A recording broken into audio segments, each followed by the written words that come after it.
on Thanksgiving Day, and it caved the sawmill in two there. Caved the sawmill. This is a picture of my wife walking out from one of the log houses I built. The second one I built in the third one I built in Seldovia. It was real nice inside. I didn't care much for the paint job on the outside, but it was a very comfortable house. This is our old boat, the Sea Scout. We bought it in 1945, and we had it for 17 years. We got to know all about it, every bolt, nut, and screw in it. It made us a good, comfortable living. When we bought it, they thought it was too big for a seine boat, but we tried it and we made it. Worked out just fine.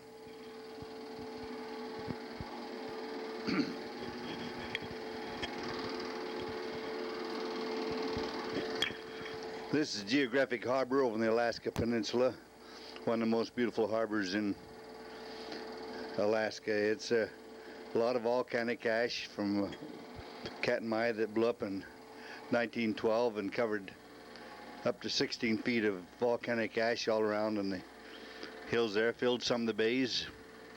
Beautiful place.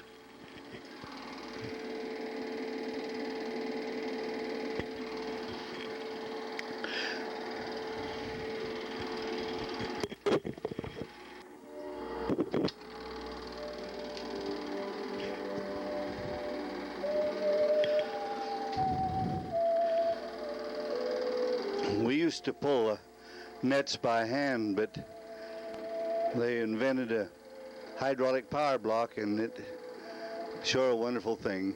Betty, Ray, and I fished the boat for many years together.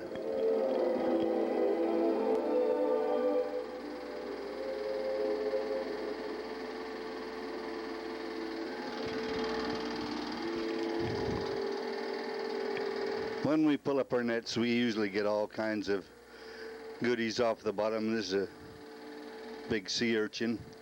The Eskimos use them for a substitute for eggs. There's an orange, I call it guts inside. Many years ago, they transplanted some elk from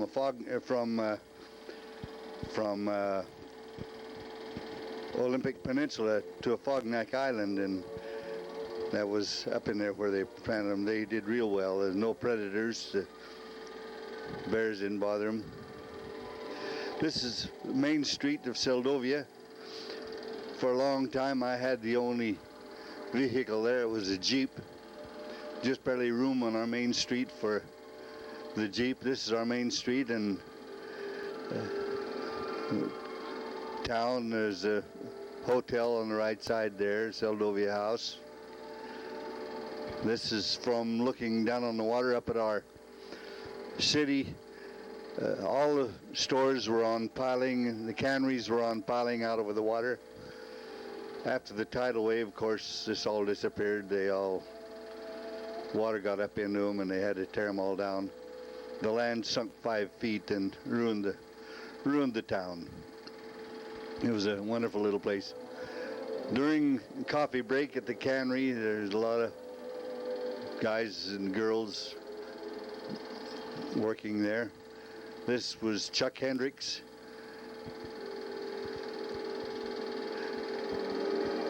Some of the cannery help. Chuck Hendricks had a heart attack and died recently. Some of the old timers from around there, they boozers, all of them. Hoganson. This is unloading king crabs.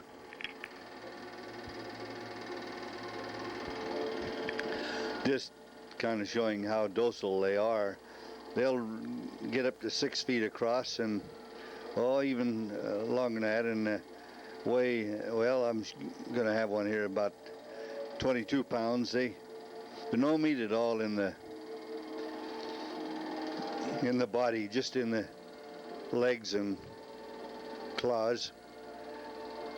Our old boat leaked pretty bad, and sometimes, especially in early spring before I had a chance to soak up and that was Ray out there pumping the bilge.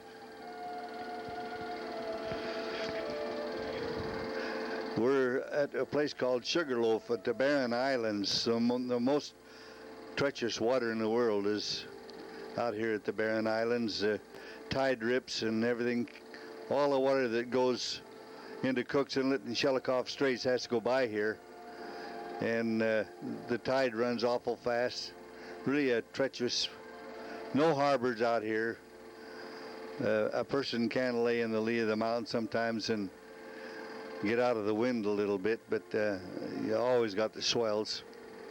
There's some porpoise, so we're always intrigued by how fast they could go.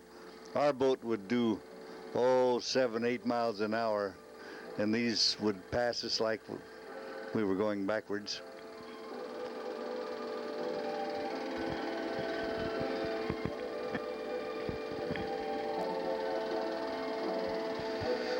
The waters around the Barren Islands, there's a lot of turbulence, and feed, herring and stuff are kind of washed to the top, and there's lots of sea lions around, hundreds and hundreds of sea lions around the Barren Islands. The Barren Islands is about halfway between the Kenai Peninsula and Shuyak Island on Kodiak Islands. The old Sea Scout was not very fast, but it was a good sturdy boat and took us through lots of terrible storms.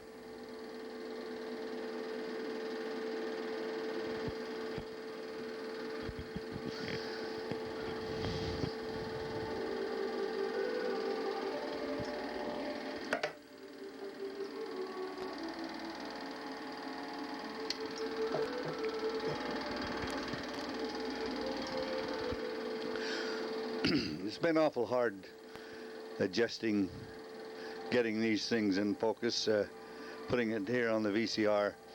Have to focus the projector into a little screen and then focus the VCR onto that, so it's real ticklish, and I hope I got it. It's awful hard to tell until you run the film back.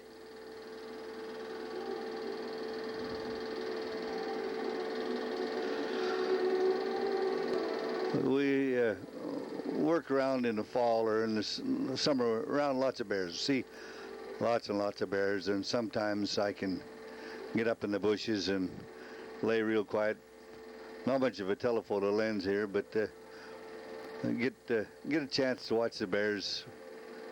I don't shoot them. I killed one at the beginning, but never again.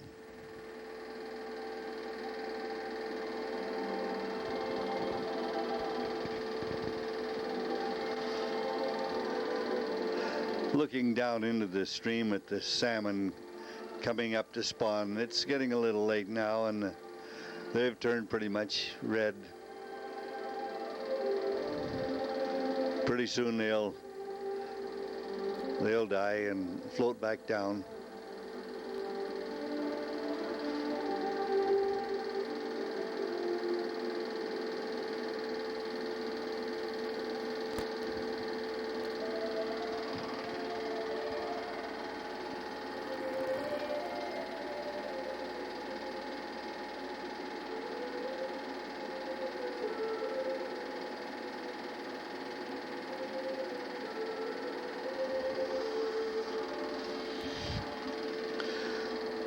This focus is so delicate.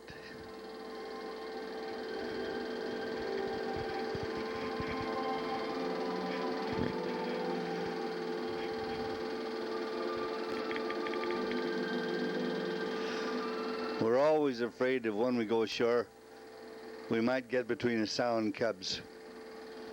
And that's real dangerous. The old sow will kill anything that gets in the way. This is a water wheel, or a fish wheel rather, that was lifting up a fish occasionally in one of the rivers up there.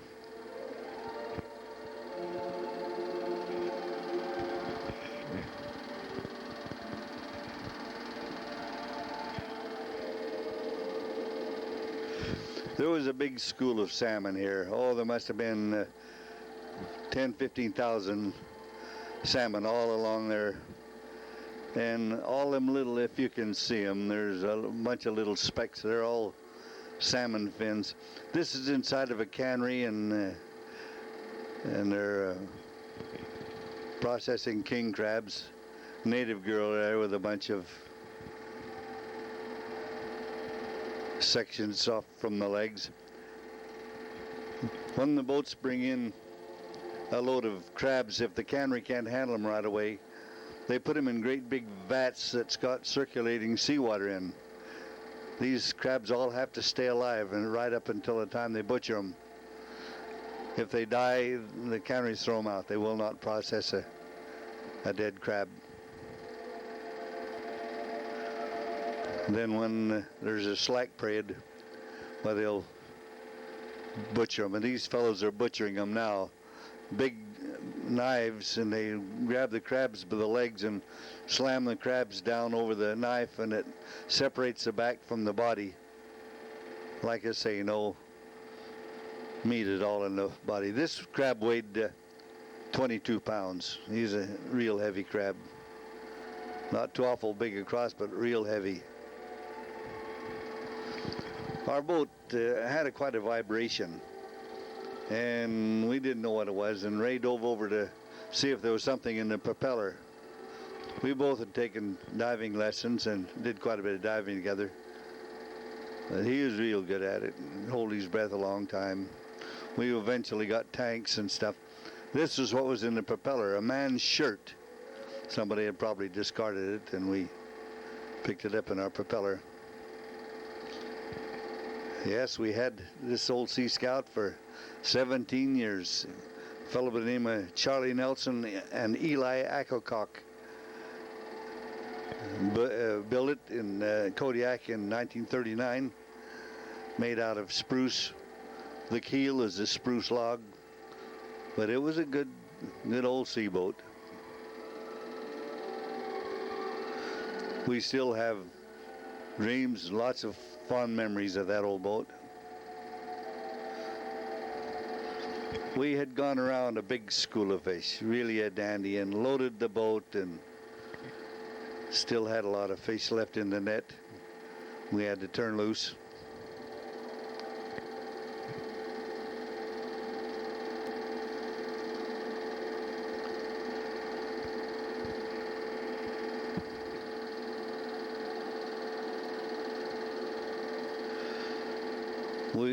Our brailer has a pucker string at the bottom, and you run the brailer down through the fish, get a brailer full, bring it up and swing it over the hatch, release the pucker string at the bottom, and spill the fish all out of the bottom of the brailer.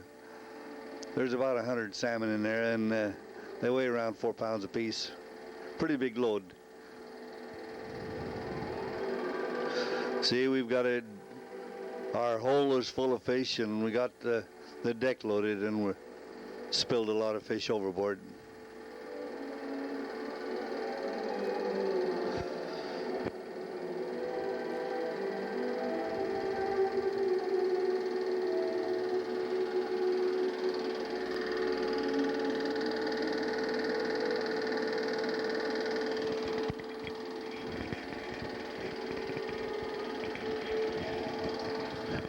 Ray was real handy with a skiff. Of course, he'd been fooling around with boats all of his life, and as soon as he was able, I had him running the skiff and the boat. This is the way we used to have to unload the fish. These are one-time pitchforks called pews. That's against the law to use these now. The Japs refused to let us. When we were selling fish to the Japs, they wouldn't let us use the pew, and they got down in there and took them out by hand. But this was faster, but the other way is a lot nicer because you didn't poke holes in the fish. We were unloading at a place called Port Williams between Shuyak and Afognak Island on Kodiak. We had a nice full load there. It took a long time to unload. We called for a tender. We were a long ways away from the cannery, and we had a bunch of fish, and we needed fuel and groceries. We called the cannery, and they sent out this big boat and brought us what we needed, took our fish. We sold fish by the piece.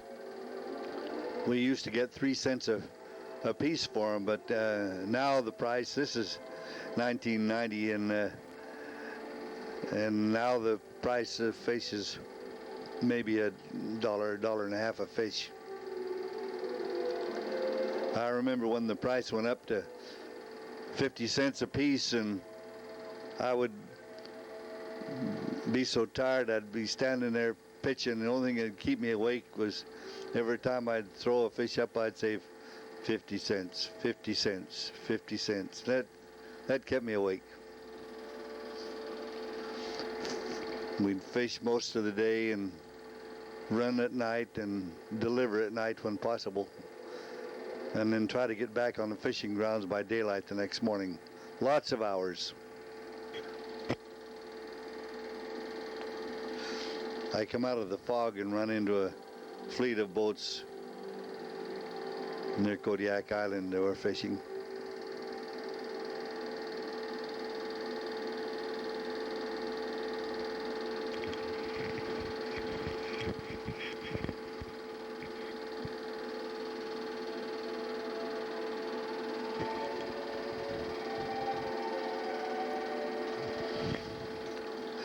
Run on to another school of fish right along the beach. You can see them jumping and finning along there. Thousands and thousands of fish along there. There were too many for the size of the stream, and a lot of them didn't get a chance to spawn even. Like I said before, there are lots of sea lions in that country. They eat tons and tons of fish.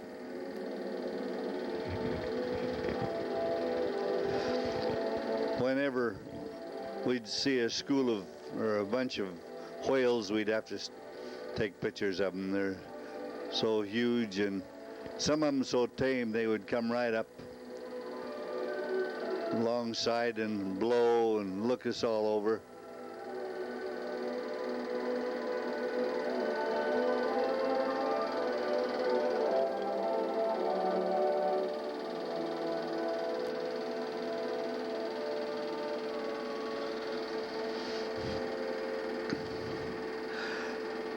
I've had them come right up under the boat and look us all over. I was telling Ray, oh, this is fantastic, unbelievable, and I was taking pictures like crazy, and looked down and I still had the lens cover on my camera.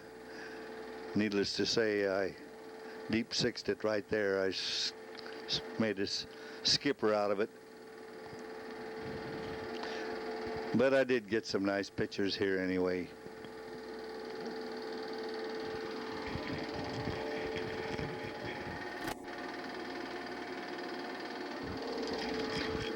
Whoop. We had drove up the Alcan Highway and gone to the Dawson City, and this was the Yukon River and the way we could get across the Yukon River with our car.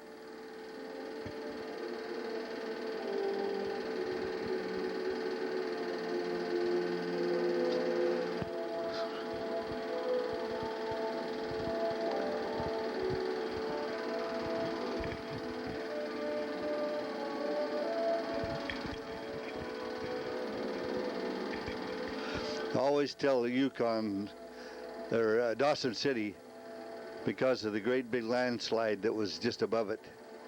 Big scar on the mountain, see it for miles.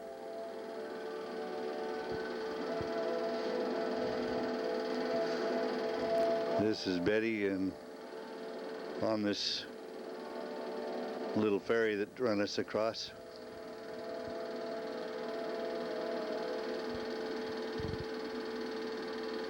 We have what we call willow wows up there, terrible storms that are real sudden, and they almost look like dust storms. It picks the water up and throws it around.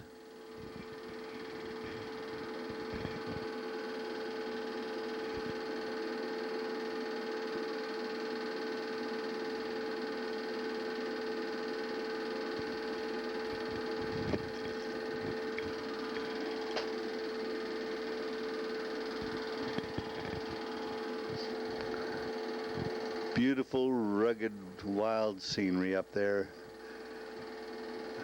I hadn't missed a fishing season in 43 years, and I'm retiring now, and I'm going to miss that country. You go from one bay to another, sometimes never see a person for a week or so. When the fishing season's over, then for the next 9 months or 10 months, there's very seldom anybody ever goes into this country. You really have it to yourself.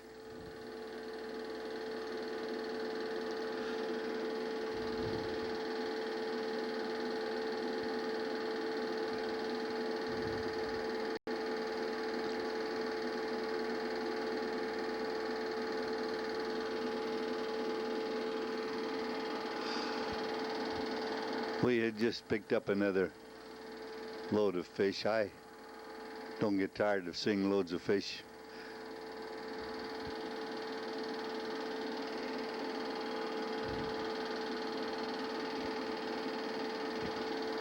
We have lots of bad weather up there, and we wear foul weather gear an awful lot of the time.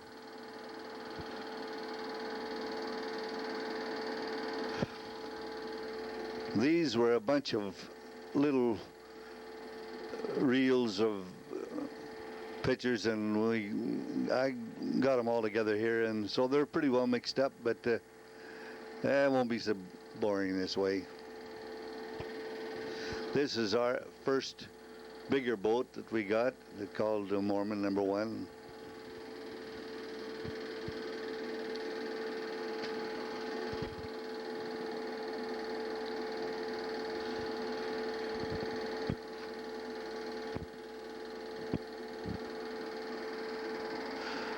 It's a beautiful boat and real seaworthy. Made us a fine living with nice quarters, very comfortable. But it too was made of wood, and eventually we were to get rid of it and get a fiberglass boat. We have a real payload here, plumb full of salmon. Alfonso Betancourt, the Portuguese, he had 4 licenses to fish in 4 different countries when he fished with me. He didn't like the cold and the wet, so he went back to South America. We don't have an awful lot of sunshine there, and when we do, we take pictures of it. Beautiful sunsets, and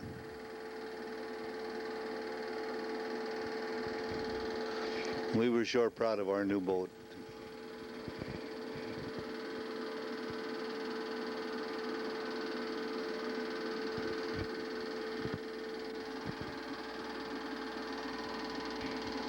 Whenever we get a chance, we would tie alongside of our Sunrays boat and visit, and Betty would always do a bang-up job with cakes and food.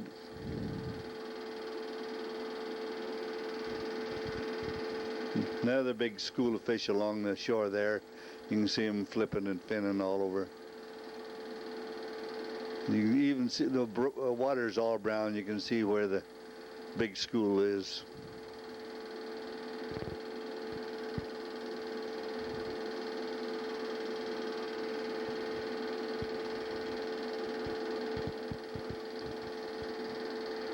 All you would have to do is just drag a hook across there. You'd get one every cast.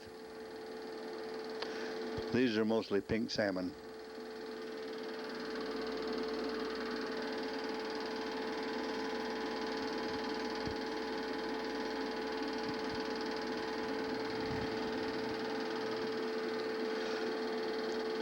If you look real close, you can see the salmon along the bottom swimming across. They're pretty hard to see with the naked eye, but they're there.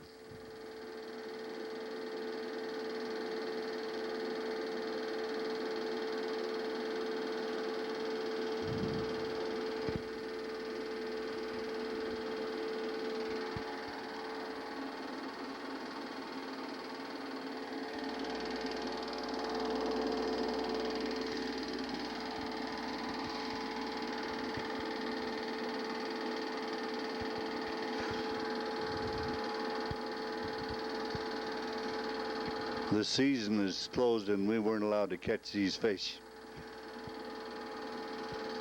But later on we got them.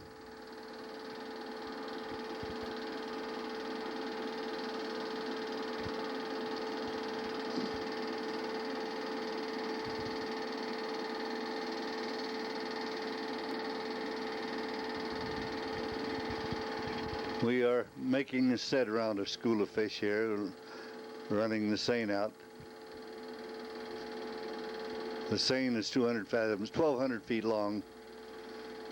We wrap it around the fish. It makes quite a long net when you stretch it out.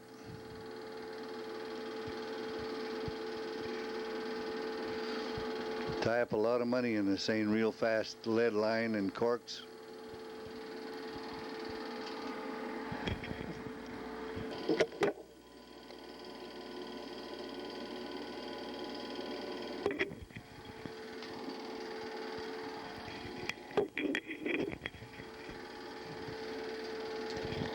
This is going into Seldovia.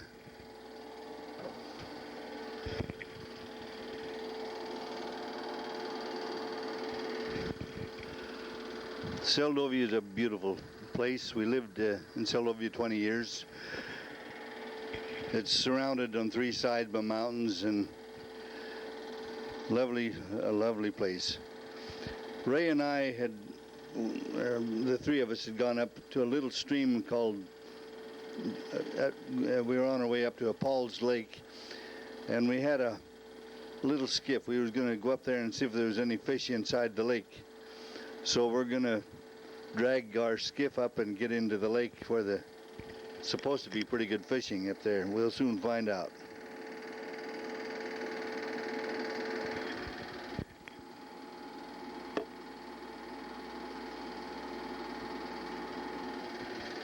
There was logs across the stream, and it was a little hard to, the current was running pretty fast. It got a boot full of water going up into there.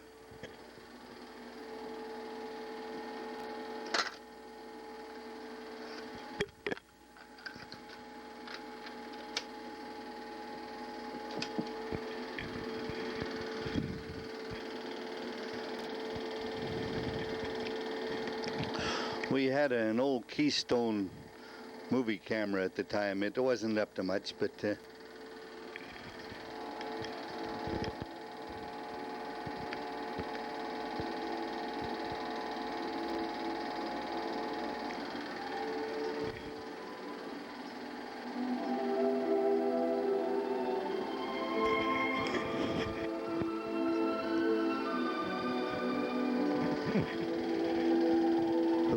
we were bound and determined to get up there where there's supposed to be fish, and there was. Every cast was a beautiful rainbow trout.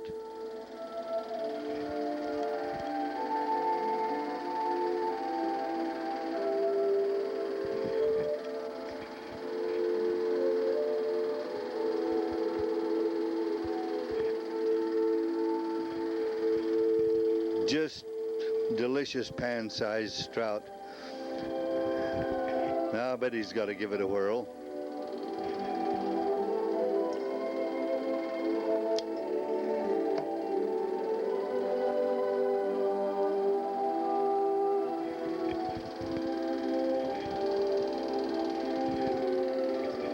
Down in this hole where Betty's fishing was just solid fish. My goodness, you could take your pick. You had to yank it away from the big ones. We didn't want to catch any big trout. Our line was pretty light fishing line anyway, so.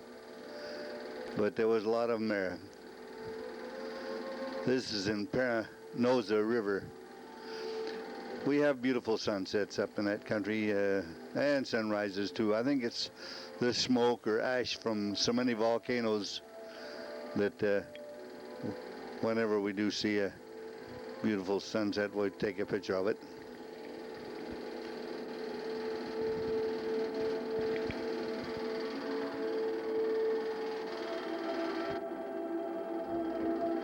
I just hope they come out as good on the VCR as they are on the screen. The cannery wanted a bunch of trout. They wanted to see if they could sell a bunch of trout, so asked if we'd bring them in 400 or 500 pounds. We made to set up the mouth of the river, and this is what we got.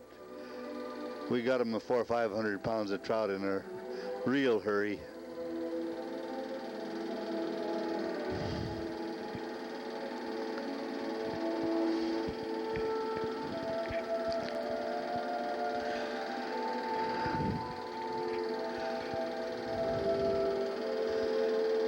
I'm not afraid of the ocean, but I certainly respect it. We've been through some terrible storms. We've seen another school of fish. In the early days, we used to fish, we have it looked like a hog trough called a jalopy. We'd throw that over, and it would act as a kind of a sea anchor and pull the net out, start the net, and then we'd go around the school of fish. Ray was pretty young then, but he was sure a good hand. I never had to tell him what to do. He always knew. In fact, I'd listen to him quite a bit.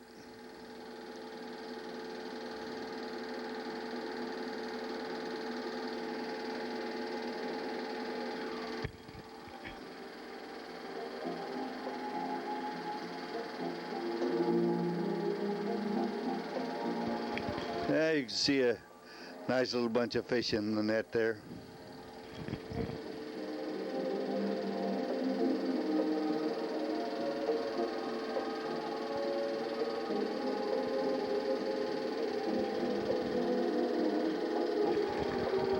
We pull the skiff alongside. It acts as kind of an apron holding the corks up, and we can push the brailer down under the fish. And we had 3,000 or 4,000 fish there. We had a nice load out of it.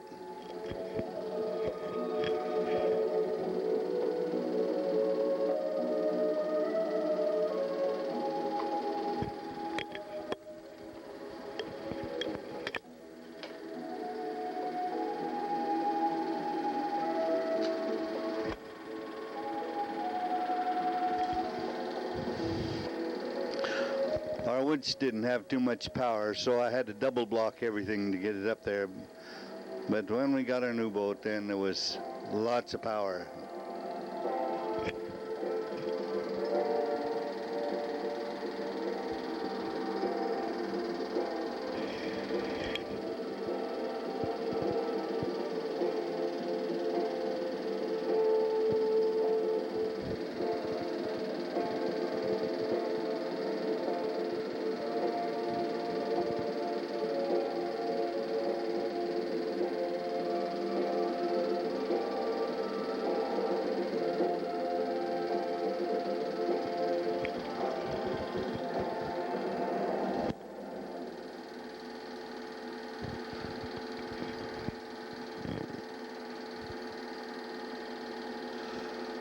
Ray's picking out some nice size ones there. We can our own fish. This is the town of Kodiak from up on the hill.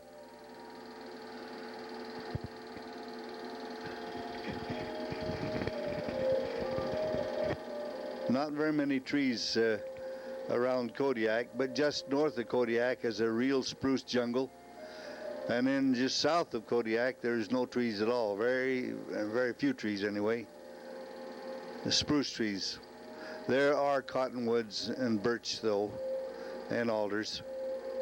This is taken down in Shuyak Island. There's 3 islands, Kodiak, Afognak, and Shuyak, a string of 3. And down here there's no civilization, no town, no people. Just rocky, barren, sea lions, sea otters, lots of bears. And they planted some deer on Kodiak and Shuyak and Fognak Island. They planted them from the Olympic Peninsula, and they did wonderful. Other than some terrible winters, we get quite a bit of winter kill, but the bears don't seem to bother them too much. There's a rock I nearly hit. These are uncharted waters, and there isn't too many of us that wander around down in here. This is a boat called the Silver Beauty, and a few days later it was over by the Barren Islands and got in a terrible storm and wrecked. The fellows, their name was Kavazhnikov. They survived. These are silvers. Ray just caught them on a hand line fishing, sport fishing for them, and if we weren't out commercial fishing, he was out sport fishing, it seemed like. Nice big fish. This is going through Shuyak Straits. It's calm day, but usually in bad weather, there's terrible rips in here. Between Shuyak and Shuyak and Fognak Island. I like to get over and fish around Geographic whenever possible. There's so much shelter over there and such a beautiful place. Real wild, rugged country. That's all volcanic ash you see back there.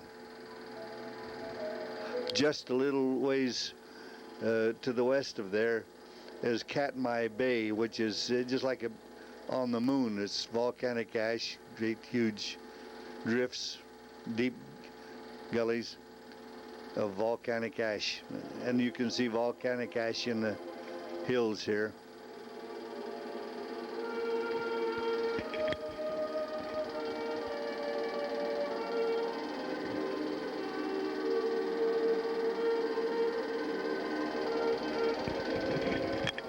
No deer over here, and there is a few caribou and moose, but there are no deer. Lots of bears, though. Wolverines, bears, and lately there's been quite a few wolves come over there. Back into more rough water.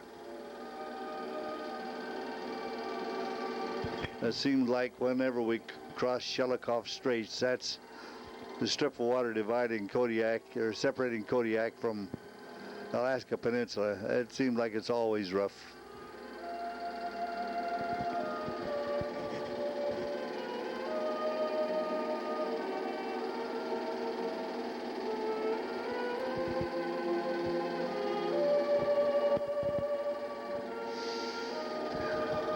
And another sunset.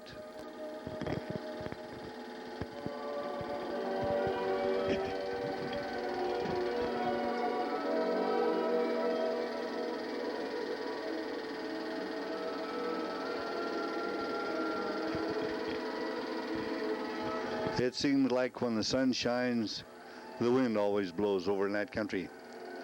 There's a lot of fish here in the stream, and from time to time I'll be showing some of our Alaska livestock. These are huge Kodiak bears. The hides will square 11 feet. I've never been threatened by a bear, and I've been awful close to a lot of them too, but they never bothered me.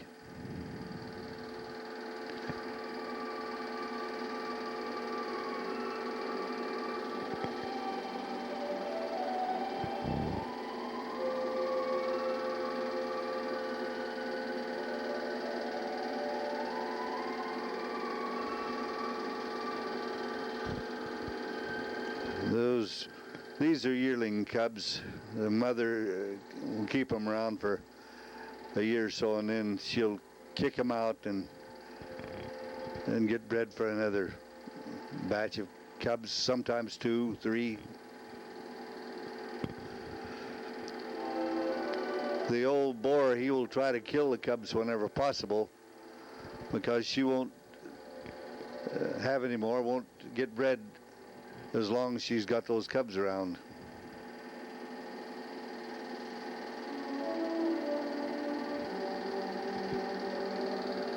This bear knows I'm there, but I don't know just where.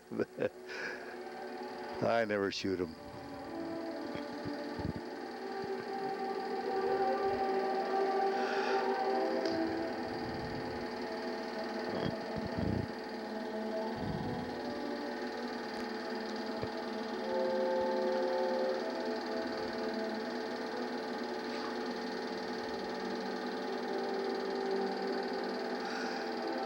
Oh, this is down in the galley looking out at the rough water. Wherever we go, we'd have to lash everything down, tie everything down, and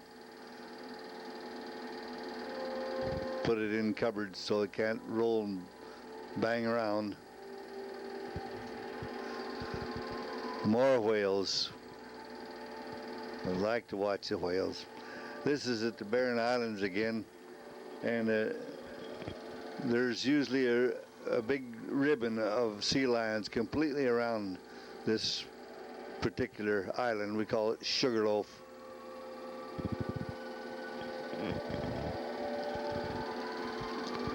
For a while, the government had a ship over there, and they would shoot the sea lions, and then they would drag them over to the ship and cut them up for cat and dog feed. But it wasn't a profitable situation, and they only did it the 1 year that I know of.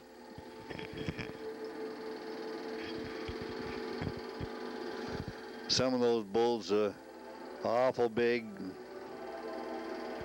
a lot of meat in them.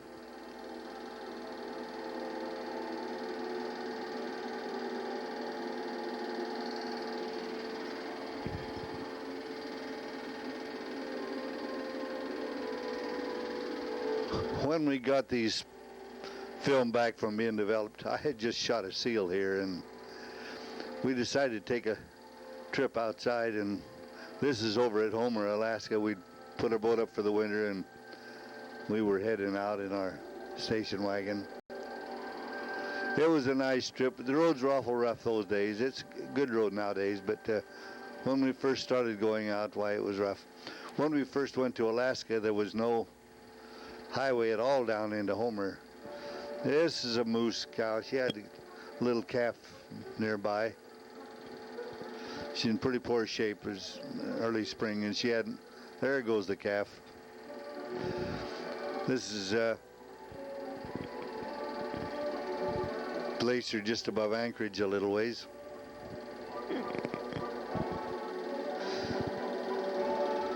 Moose alongside the road eating water lilies.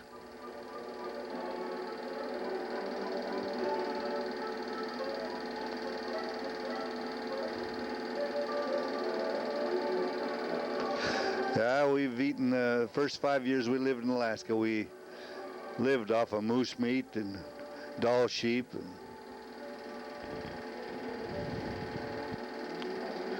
spruce chickens and rabbits. We're pretty poor the first 5 years. This is Turnagain Arm, where Captain Cook went up and had to turn around and get out. Second highest tides in the world right here. They get 36 feet high here.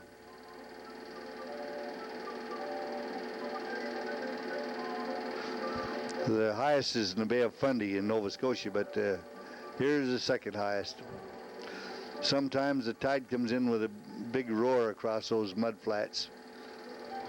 We stopped along the highway to a little babbling brook that come down off the snow-capped mountains for drinking water. Near the place called Champaign, near Whitehorse, we ran across all these Indian graves. They had little houses over them. At first they were real weather beaten, but they've started to paint them up and clean them up a little bit. Inside is dishes and stuff for the spirits to sit at the table.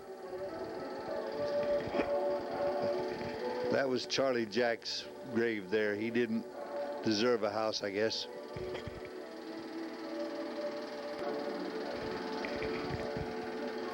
And this is the houses that the Indians lived in. Where the spirits lived was better than the houses they lived in. These dirt roof, log houses with dirt roof, and just like probably the house like the house I was born in. It was.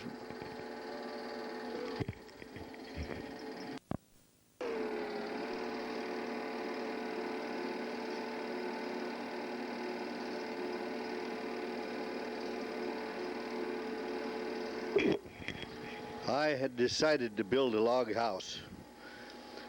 Well, actually, this was my fourth log house, but I decided to build one in Kodiak. And I scribe them the full length. I lay the top one down over the bottom one and scribe it the full length. And then chop that center out so it grooves right over the top of the log below it. Just as nice and tight a fit, you can't even shove a knife through it. Of course, after 4 log houses, I know pretty much where I'm going to hit with that axe, and I do a pretty good job of it. But the first log house was pretty rough. After that, I got better. I've used the same axe now for 4 log houses, and I still have it.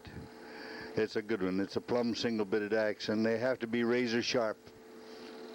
If a dull axe can kill you, it'll glance off and swing around and chop your toe off or something, but the sharp axe, it digs right into where you want it. I don't build log houses only in my spare time. I'm a journeyman electrician, and when I'm not fishing, I'm either working at the cannery or as an electrician or building these log houses. It took a summer, 2 falls, and a couple of winters to build this one. This was a nice big house. I put the logs up, I cut them down green and put them up, take the bark off with the draw knife and put them up. Then if they settle at all, why, they get even tighter. And by grooving them the full length like this, they stay where you put them, and I auger holes through them and then drive a steel rod down through all of them, and it holds them right in place. And then when you put the top log on, why, it binds them all in, and they cannot go no place. They're there.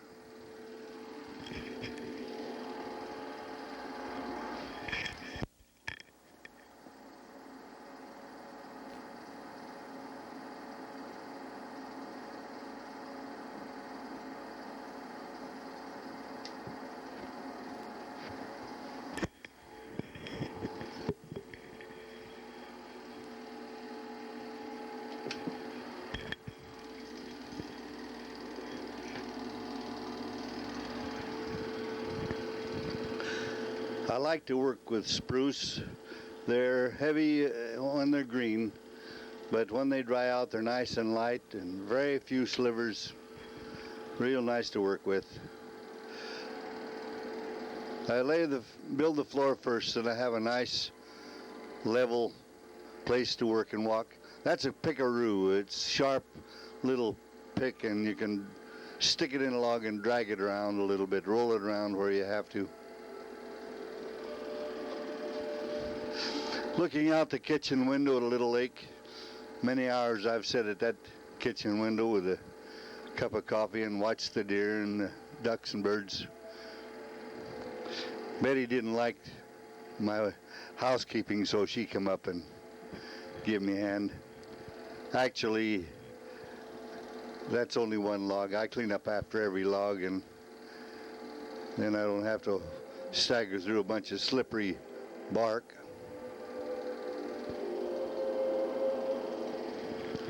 I'm getting ready to put the top log on now. I go 11 high on the ends and 10 high on the sides, a little better than a foot diameter logs.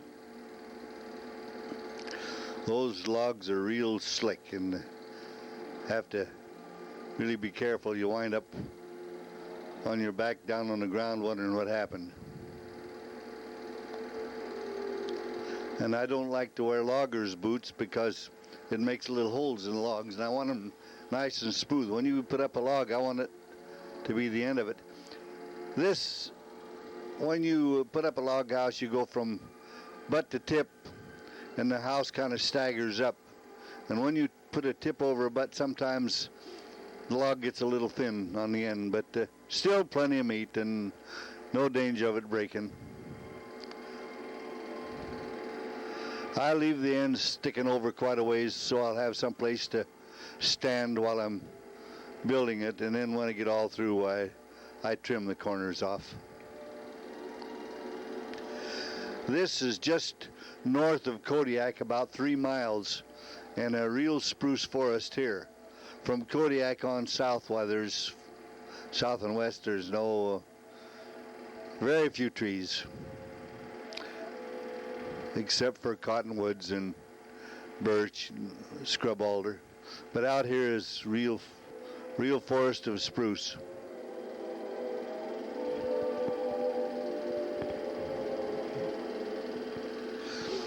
Putting those end blocks in is real hard because you're cutting end grain. You got to round those to fit between those logs that goes overhead, so it's pretty tough.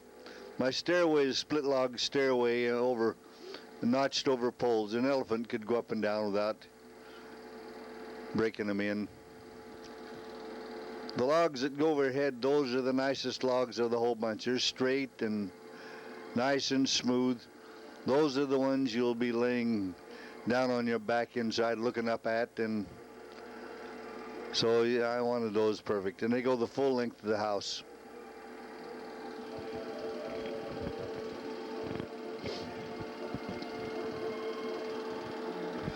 The first log house I built in Seldovia, I had to crank all the logs to where I wanted them with a 400 feet of cable and a hand crank winch. I earned every log.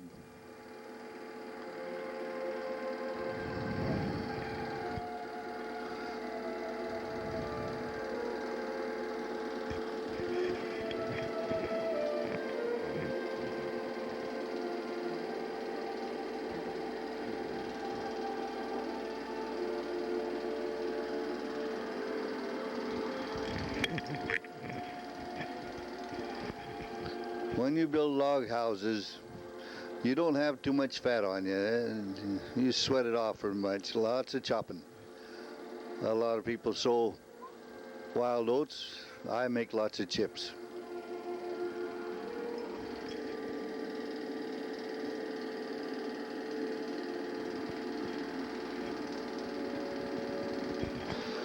In the early days, the pioneers left quite a little crack between every log, and then they chinked it with cow manure and mud, whatever they could get a hold of to chink it, rags and whatnot. Grooving them like I do, you don't need to chink them with anything. They just fit right over. There's might be a little dead air space in between, but that's insulation.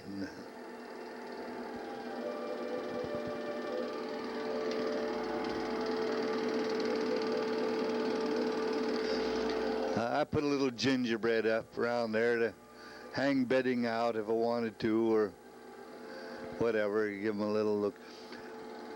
There was some big stumps under the house. I got some dynamite and shot those out and made plenty of headroom to walk around under there. We had our deep freeze and our water supply, our pump there. And a lot of other stuff we stored that we didn't want to freeze, we put under the house. Insulated it all good, boarded up, insulated it. Very nice house. Had 2 bedrooms and storeroom upstairs. Down below was a big living room, kitchen, laundry room, another bedroom. Now we're going to do a little halibut fishing. We occasionally catch octopus. They get over our bait, and when we pull up the hook, I usually snag them, and you have to keep them clear of the side of the boat, or else they'll reach out with a tentacle and get a hold of the boat and pull themselves right off the hook and escape. So we keep every bit of octopus we can. It's the best halibut bait there is. It's tough. Sand fleas don't eat it. It stays on the hook good. You get a lot of halibut with octopus. In fact, I use it 2 or 3 times if I can. When a halibut comes up with the white side up, it exposes a little blowhole right on his nose, and you hit that with a club and it kills them instantly. If they come up the wrong way, then they're full of fight and they're awful hard to do anything with. But they're big and powerful. One had just, I went to put it down in the hole and my hook didn't come out and I fell in the hole with it and it nearly beat me to death. By the time I got out of there, why, I had a couple of broken ribs, and so I had my neighbor give me a hand here for a while. Betty, Ray, and I caught 30,000 pounds in one short season up there.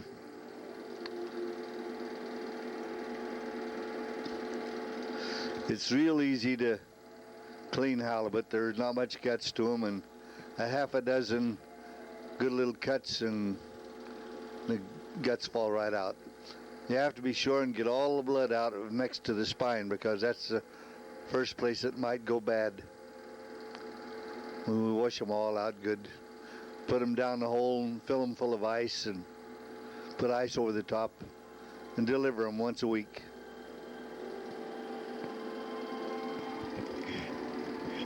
Here's one that weighs a couple of 100 pounds. You're supposed to always throw them down the brown side down. If you throw them white side down, it'll get a little blood shot right there like this one is. Although this isn't bad and that will wash off, but we try to keep the brown side down whenever possible.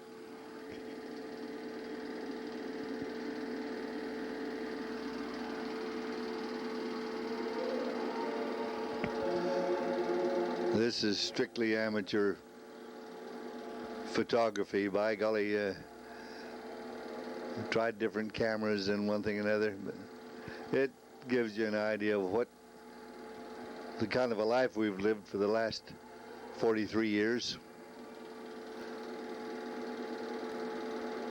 I am now 75 and on the verge of retiring. I was in Alaska this spring, but it isn't fun like it used to be. They got so many rules and regulations, restrictions and stuff. Here's one that come up the brown side up, and you won't expose that blowhole so we can hit it.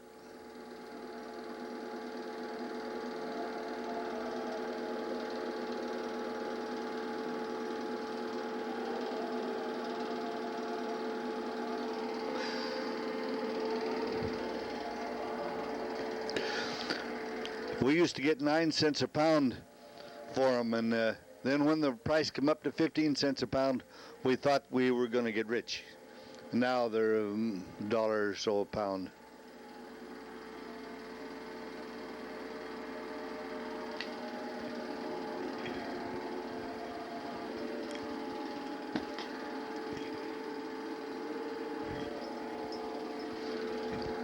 Those are eggs. You have to reach way back in there. And I had just wired a big vacuum system up at the cannery, hooked it up and got it all ready to go. The salmon season opened the next day, and I went out and I lucked into it. I got a full boatload of salmon, and I brought them in, and I was the first one to unload with this vacuum system. And oh, it's wonderful. It would ordinarily take hours of hard work unloading these fish, but now with this vacuum system, 45 minutes, my boat was empty. I'd squirted water around, washed the hole down, and this vacuum had sucked all the water out.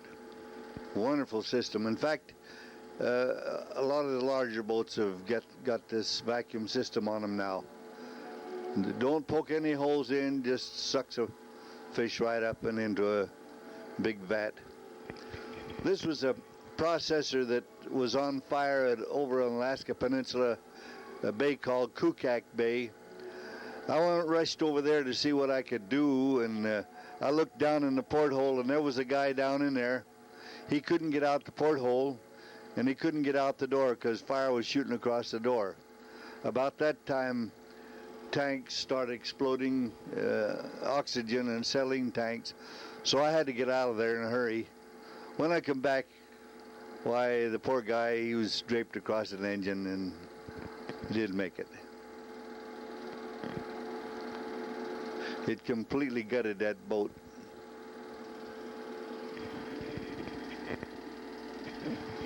We saw this bear swimming way out to sea. So we thought, well, we'd get up and take some pictures of him, and we did. We got up and belched at him a little bit, and then he started blowing pretty hard, and I thought, well, we don't want him to drown, see if we can hurt him towards land. So we went out, and you can see he's a long ways out there. We herded him towards the beach, and then we got just about to the beach, and I thought, well, we'll get up close and spook him a little bit, see how much life he's got when he gets to shore. So we're pressing him a little bit now, but he's making it just fine, and you can see he's got a lot of life left in him. He wasn't about pooped. He turned around and wondered why we hadn't shot him. About that time we ran out of film. There's a few more crabs here. This just to show you how docile they are out of water. Probably down in the water they're more active, but up on the dock where they're so big and slow, you can do almost anything. As long as you got a hold of their pinchers, they won't hurt you. The pinchers can make your thumb black in a heck of a hurry.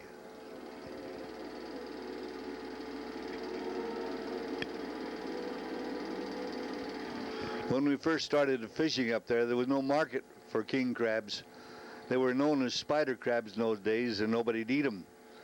But then Wakefield spent $1 million changing the name and advertising, changed the name to king crab and advertising how delicious they were, and boy, there was a market for them. And they nearly depleted the crabs. They nearly fished them all out. But they put restrictions on the fisheries, and they're coming back now.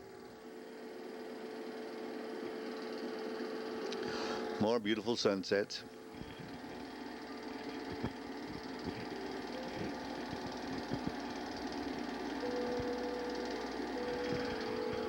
I decided that to keep up with the times, I had to have a bigger, faster boat, and also a fiberglass one. So I took this boat out and running around a little bit. My wife was up on the dock taking pictures. I was going to advertise and sell it, but I didn't need to advertise. I sold it the next day and ordered me a new boat, a new fiberglass, bigger, faster boat. Back in Geographic Harbor, there was quite a story about 11 horses that they'd used to prospect for oil up a few bays. They went in to get these horses and poked a hole in the bottom of the boat and landed in here and unloaded the horses. This is some hippies on this boat. John Finley up there playing guitar and drinking wine.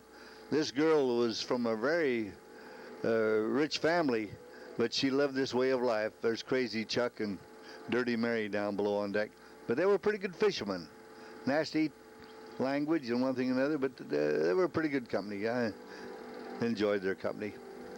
Some more porpoise.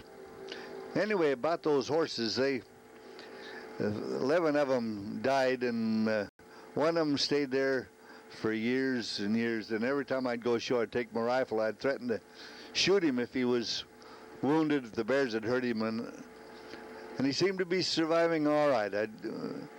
I've got slides of him and up pretty close to him. He never would let me pet him.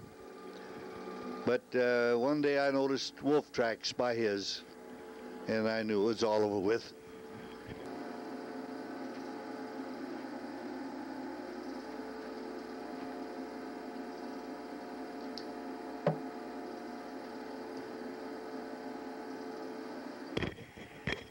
Oh, back to that horse. The wolves had got him. I didn't shoot him, didn't have to. He died a terrible death, but that's the way it goes. That's nature.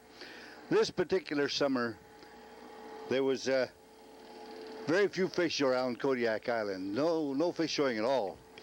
And the Fish and Game had closed the season until right in the end of the fall. Then they decided, by golly, they'd better open it up. Maybe we could get a few fish before winter set in. So I didn't hire a crew. I got a Mormon bishop and my wife and I and Betty and I, and we went out to see what we could do. Ray was in the Coast Guard or on a mission, I don't remember which. So we went out and we found a few fish. We did a lot better than wages, made a lot better than wages at it. And we had an awful lot of fun too. Betty did a lot of cooking and baking, and of course in those days when the weather was bad, well, we anchored up. We didn't go out and fish. Nowadays the seasons are so short, you got to go regardless of what the weather's doing. But she was really wonderful to have on board.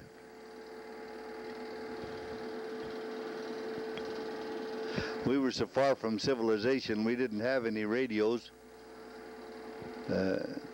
So we made our own amusement reading and had a phonograph. We'd held a hook there, stretched the net out and held it for quite a while. And then we saw a couple, 3 little schools come inside the net, so we closed it up. This is a hydraulic-driven, rubber-covered shiv, and it pulls the net right in. All you have to do is just stand there and pile the web. Sure a far cry from the old days when we used to have to pull it in by hand.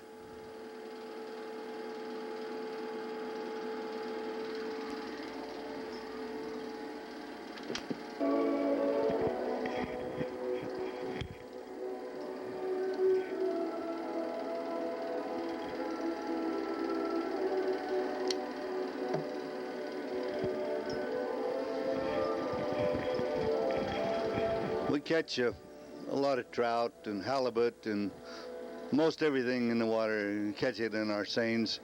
We've caught halibut. There was one guy caught a halibut in Chignik that was 11 foot 3 inches tall and weighed over 700 pounds. Jim Pearson had gone ashore and shot a deer, and when he went to put his gun back in his skiff, it went off and the bullet hit him in the chest and then glanced into his arm and cut his arm in two. He came over to my boat, and well, his son brought him over to my boat. I called the Coast Guard, and they come. I'm holding Jim up there. Jim was on the bow in orange. And we called the Coast Guard, even though the clouds were hanging low. They found us and hauled him to Kodiak and then flew him on to Anchorage. They sewed him all up, and his arm was 2 inches shorter than the other one. His wife had to shorten the sleeves in one arm, but by golly, he turned out all right. He lived and was fishing next year. He was married to a little, real short native woman. But we have a lot of praise for the Coast Guard. They do a wonderful job. They save lots of lives.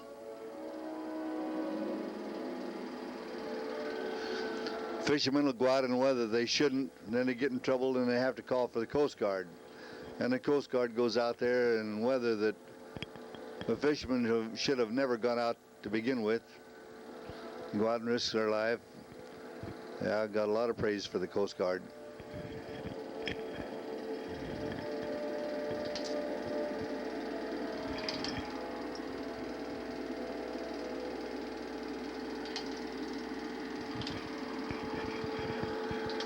So we're going sport fishing. Little babbling brook coming down off the mountain, and I had to get a little jug of fresh water.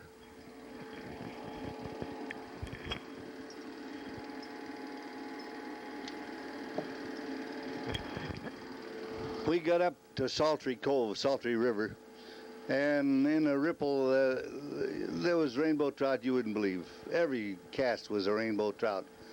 Betty brought along a big cast iron skillet and some bread and butter and bacon, and these fish were just as solid and delicious eating as could be.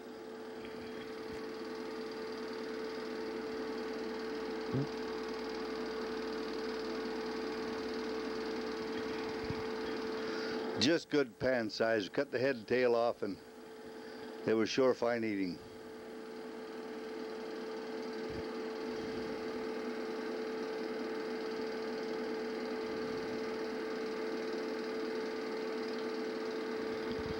Yeah, we went to another hole, and it was just full of rainbow trout, and we'd pull it away from the big ones. We didn't want any big ones.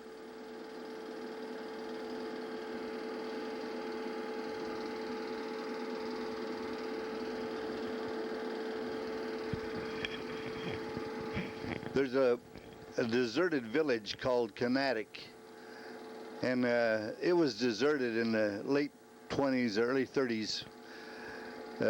Sailing ships used to come to Portage Bay and unload the stuff here, and then these people had horses and wagons and bobsleighs and stuff.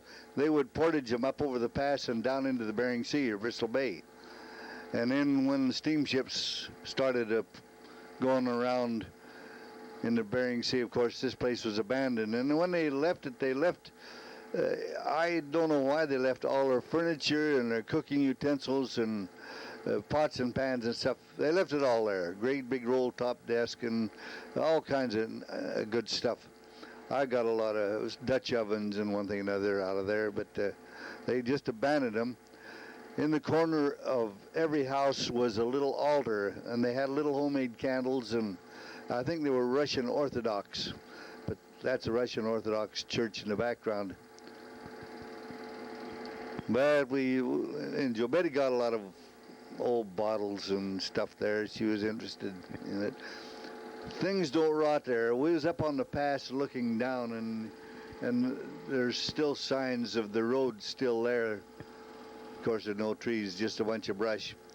A lot of wolves and bear and moose, caribou in that country, but no trees. The wind blows so hard that the tree couldn't make it. In fact, all the high ground, any high ground, is blowed off. The moose stand 4 or 5 feet at the shoulders, and you can see them a long ways off because they're higher in the bushes.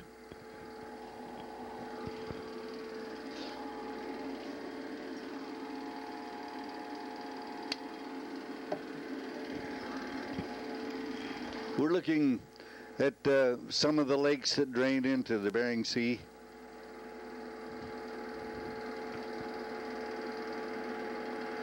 Real wild, rugged country. No towns, no villages, no people. This is Garth Tyler from Twin Falls, Idaho. He fished with me. Real fine fellow, nice family. This is looking down into the Portage Bay. Our boat is anchored out there. By the time we got down there, the wind had blown up so hard that I was afraid the anchor would drag and the boat would be washed out to sea, but the anchor held and we got down there okay. You can't prospect around there too much because you don't dare leave your boat. There's the boat out there.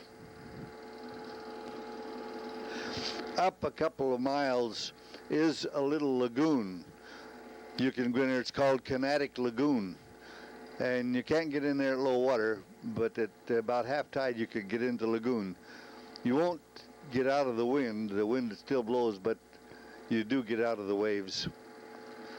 I took pictures of this village. There was this store, and I went upstairs in one of the buildings, and there was an old army coat.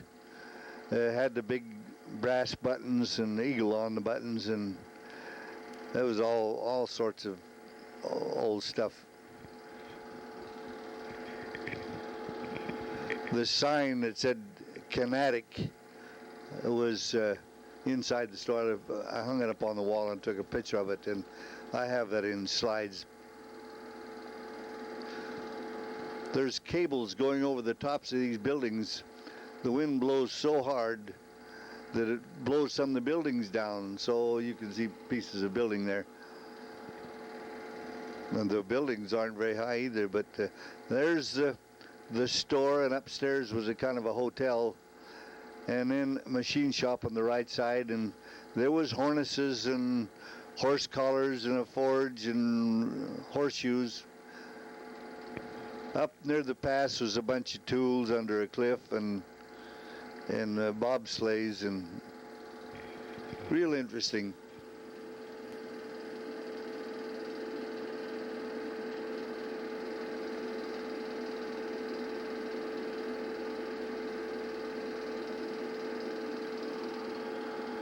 The bushes are all real low. The wind, like I say, was blowing so hard that I was afraid the anchor was going to drag, but I laid down in the grass. It was blowing so hard it was shaking me around, and I took the rest of my pictures. Then we made a run for the boat.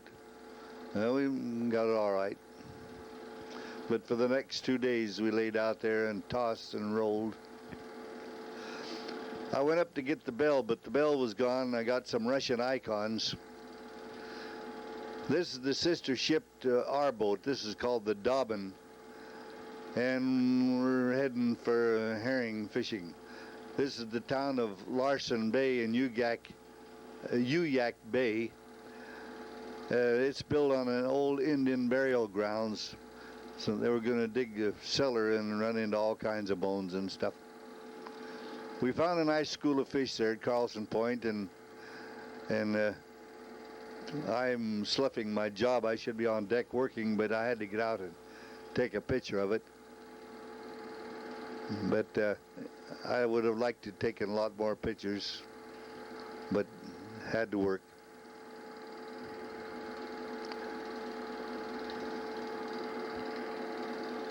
We finally got the fish on board. We had about 18, 19 ton there. Had the hole full and fish piled on deck. Some people went by and they thought we were drowning or sinking. They came over to save us, and I was still putting on a few fish, but they were sliding back in the water, so we quit, dumped the rest of them out. There was an old guy by the name of Emmett Wood. We used to pull into a bay, and he'd say, "Here comes them damn Mormons." Friendly fellow, and he had relatives that were Mormons. But when he said, "Here come them damn Mormons," I thought, well, bloney, I'll just name my new boat the Mormon. So that's how come we named it the Mormons. I had gone around a school of fish and loaded my boat, and I still had about 10, 15 ton left in the net. So I did what very few guys do. I called another boat over, and we brailed the fish out and into his boat. Now, you generally dump the fish out and go to the cannery and unload, and then come back and try to get another load out of it. But they're real nice guys and friends, so yeah, it just cost me quite a bit of money to do this. But it wasn't the first time, nor the last. We filled the boats full of water, and the waves would wash across, and the seagulls would follow us and get what was floating.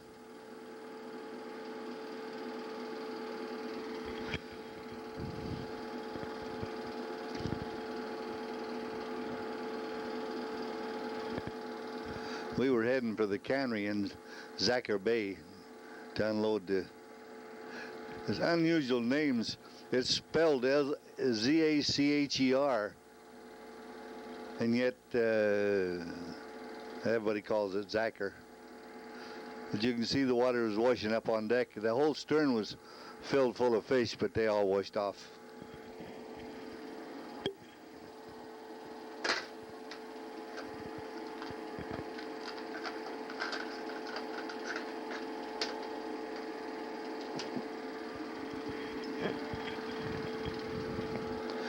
When I first started fishing herring, we got $20 a ton, and we've got as high as 22 $100 a ton later on. This is more Alaska Peninsula country. Glaciers there coming down the mountain.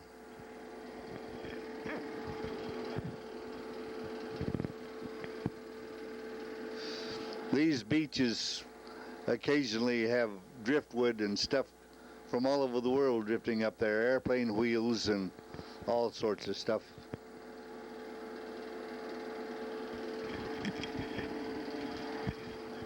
I brought a boat down and decided to stop at a little village called Saxman Village, just south of Ketchikan. Had a bunch of these totem poles standing up and decided to go and take a picture of them. I always marveled at how in the world they got those poles up in those days. They didn't have ropes, I don't think. I don't know how in the world they stood them up. Some of them are 50, 60, maybe even taller, feet tall. And they had to stand them up somehow.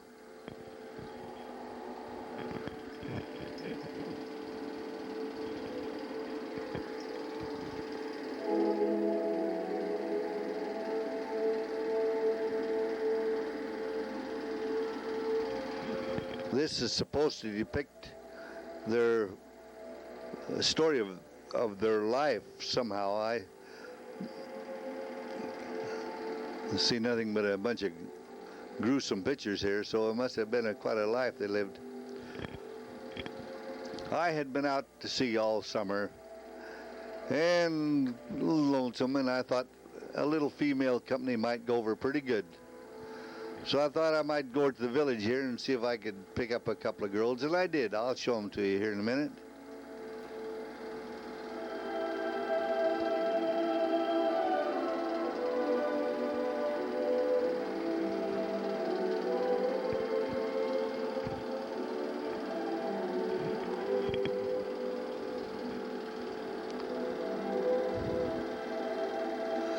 Yeah, there was a lot of totem poles rotted pretty bad and laying down in the brush and the trees. I guess it was valuable to somebody, but they were laying up there rotting.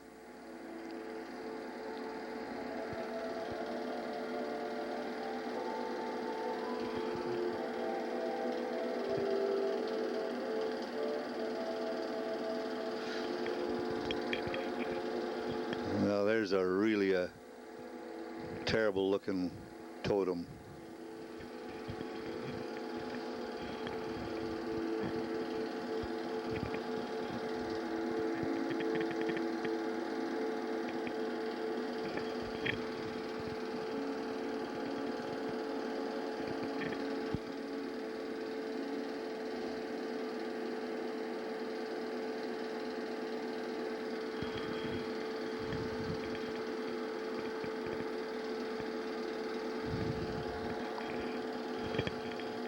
There's a lot of ravens and bears and owls and stuff on the tops. Here's one of my girlfriends. Cute little rascal. They brought me over a little flower. I bet you if I'd had a piece of candy or something to give them, I could even got a little hug out of them, but I didn't want to get shot. I was bringing a big steel crab boat up to Alaska, and the cannery called me and asked me if I'd stop in Juneau and pick up a load of frozen herring bait. And I did. Well, I didn't have any refrigeration on the boat, so that meant I had to go night and day, and regardless of what kind of weather was, to get this bait to Kodiak before it thawed. So I headed out across the Gulf, and right now it's pretty calm, but before the trip was over, boy, I had water over everything. But there's glaciers come right down to the water's edge. That's St. Elias Range in the background, big snowfalls, ice falls, and really rugged country. I got acquainted with that site during the war. We got in a terrible snowstorm and everything, and lost our lifeboat and everything.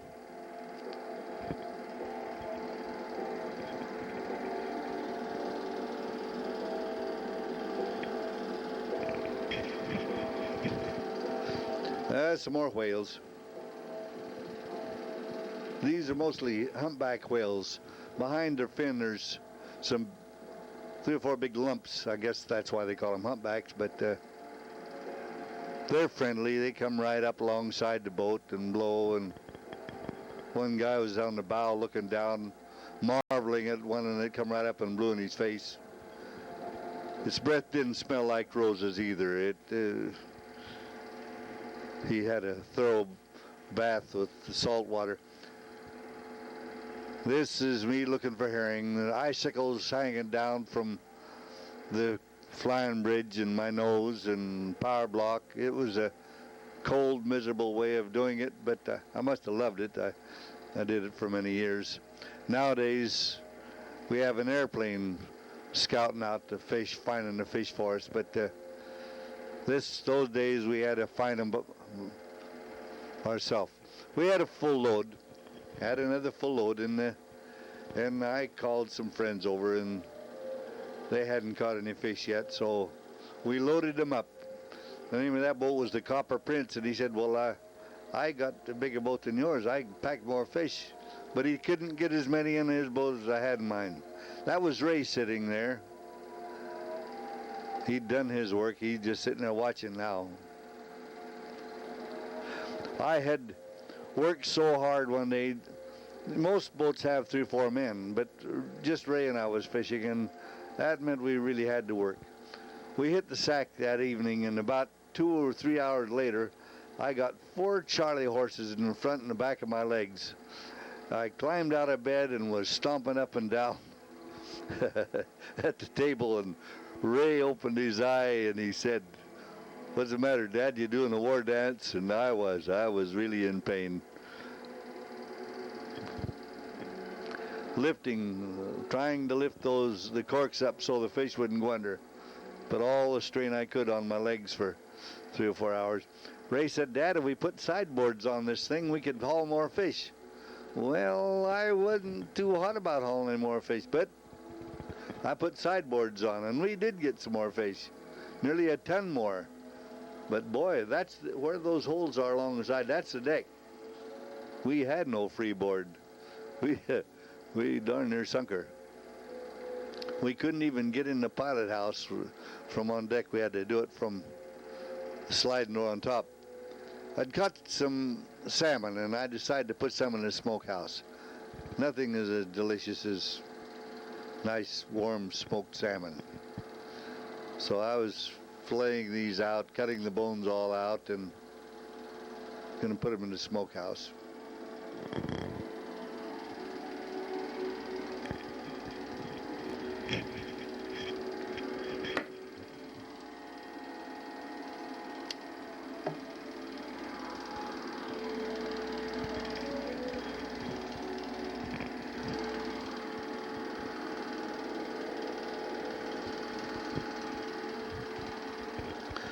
Well, we've had a variety of film on here. I didn't bother about editing them. I just put them all together, and we're seeing them. So, and there's going to be some more variety here before this is all over with.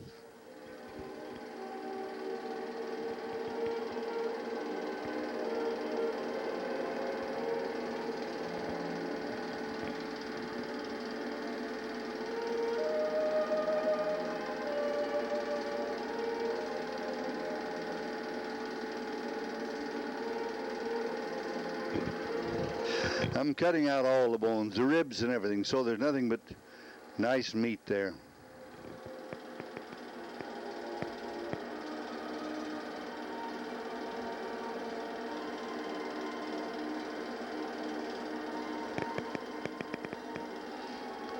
Betty and I had put up this panabode house. I was a kind of a house mother at the cannery for a while, and there was so many drunken Indians around all the time that we couldn't stand it, so we bought some land and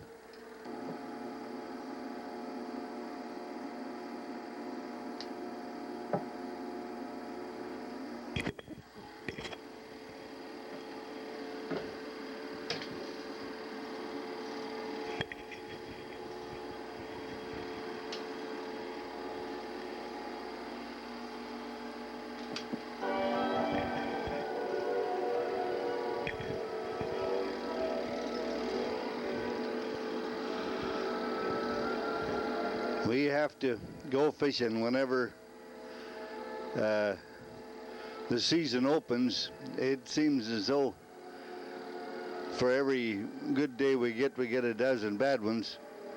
Rain, wind blowing, nasty stinking weather. But after you've worked out the cold and the wet all day, there's nothing as comforting as going down the forecastle, taking off your foul weather gear and sitting there with a hot bowl of soup or something, and the boat rocking back and forth. It's real cozy.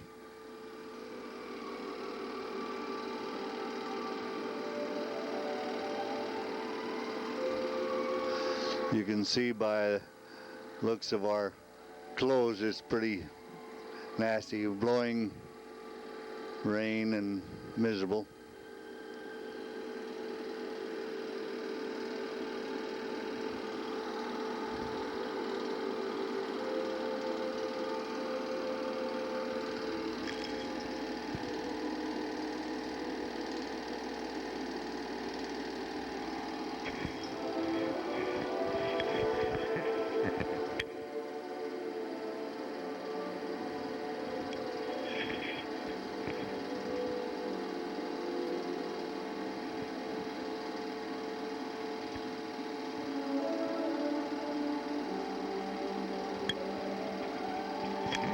We see a school of fish and we let the skiff go. It goes one direction, makes a circle. The boat goes another and completes the circle.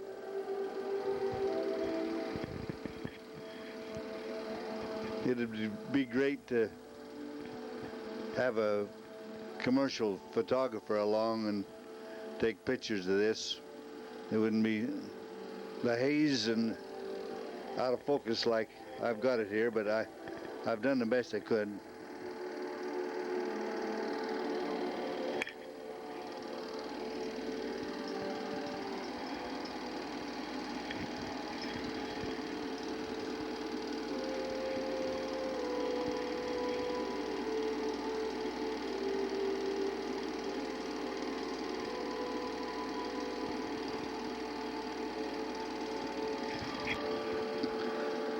Sometimes you'll go into a bay and lots of fish pull into the bay, and there'll be several boats come in there. Other times you'll have the bait all yourself.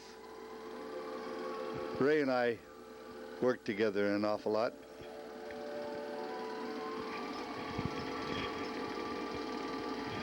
Now you can see a couple thousand fish in the net coming around on the inside. They make quite a wake when they come in. Then you have to stand on the stern of your boat with a big long plunger and plunge, or else the fish will come right on by and lead out. By plunging, why the fish turns around and goes back the other way. But after a couple of times, why they'll say to heck with it and they'll go out the middle and you lose them. So you have to not get too greedy. Sometimes the fish follow right along close to shore, and you have to put the net right up on the rocks or on the beach, and they'll lead out into the seine.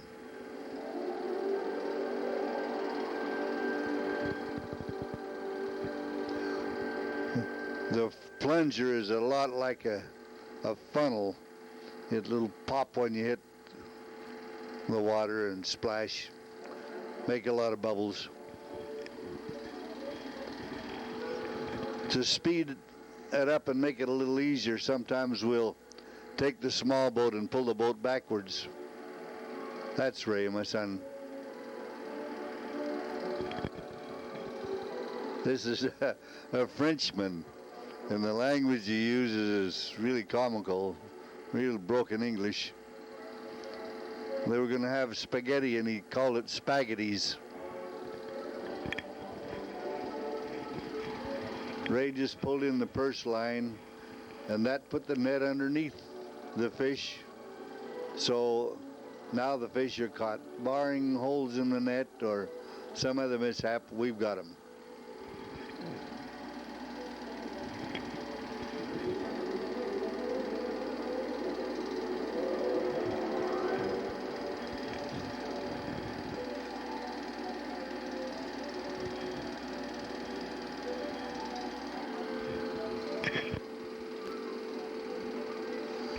You can see salmon down in there swimming around.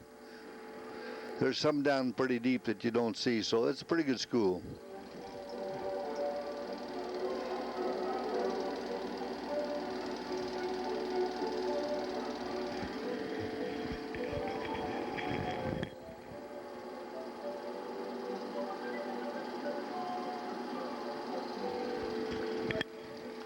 We bring the skiff alongside, make an apron, hold the net out a little bit, get the fish all bunched up so we can get the brailer underneath them.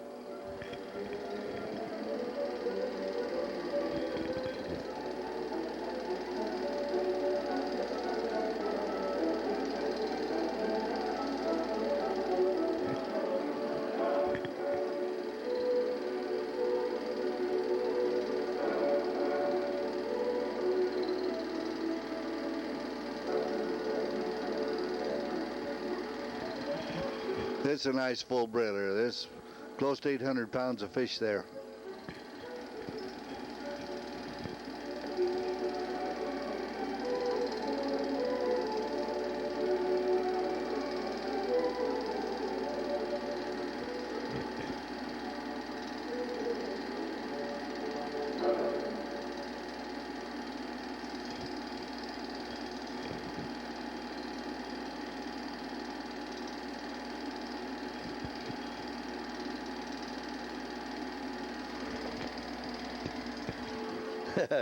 I guess we've seen enough whales. We always get a little thrill when we see them. They're so huge.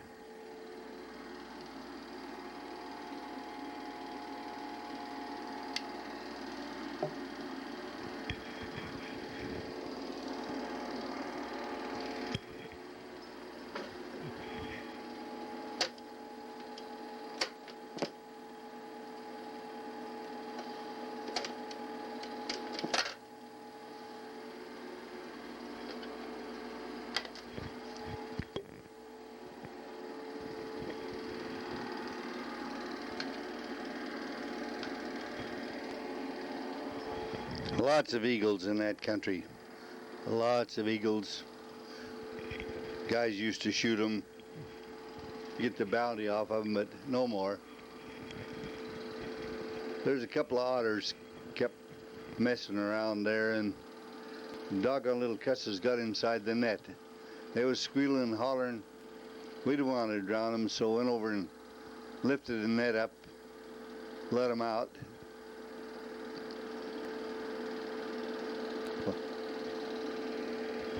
It also cost us some fish, but yeah, we felt better about it.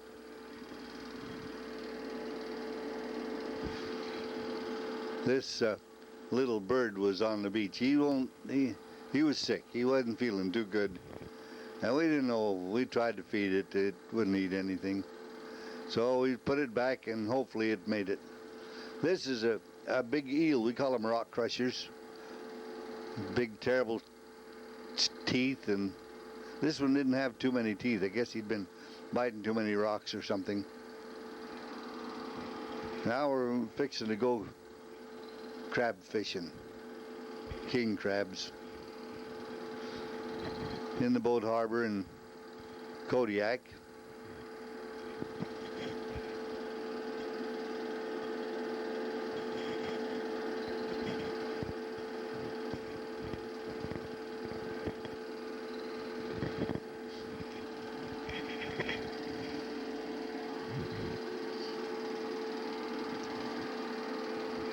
This Nunivak was a big power scow, and it had went on the rocks and sunk. Well, it didn't completely sink, but it tore the bottom, a big hole in the bottom, and the keel's off and everything. They put it up for sale, as is, where is. And Ray dove down and took a look at it, and he said, "By golly, Dad, I can fix this thing." So he bought it, paid $25,000 for it. They towed it into Kodiak. Ray put new keels on, and I helped. We put a patch on the bottom, and by golly, we got a couple of good seasons out of it. The engines were real good shape, Caterpillar engines. He got a couple of good seasons out of it and sold it and made a nice profit off of it. But it was so big, it was a kind of a boat you had to run the year round. You couldn't anchor it up for the winter. And then the boat has been busy ever since. It's been fishing crabs, both Dungeness and king crabs, and tanner crabs. A real fine boat. I like the Nunivak.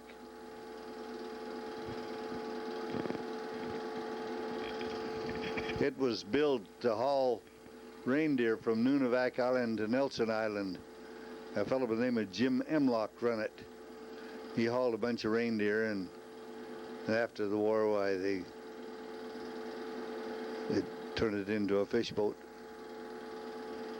These pots will weigh up to 800 pounds, and they fish in deep water up to 600 feet deep. So it takes a lot of line, and it has to be strong line. They put 3, sometimes 4 buoys on, because if you lose one pot, you've lost a lot of money. Not only the crabs that's in it, but all the rope and the pot too. So sometimes the sea lion will bite a hole in one of them, or they will chafe off. So it's cheaper to buy a couple of extra buoys and lose a pot.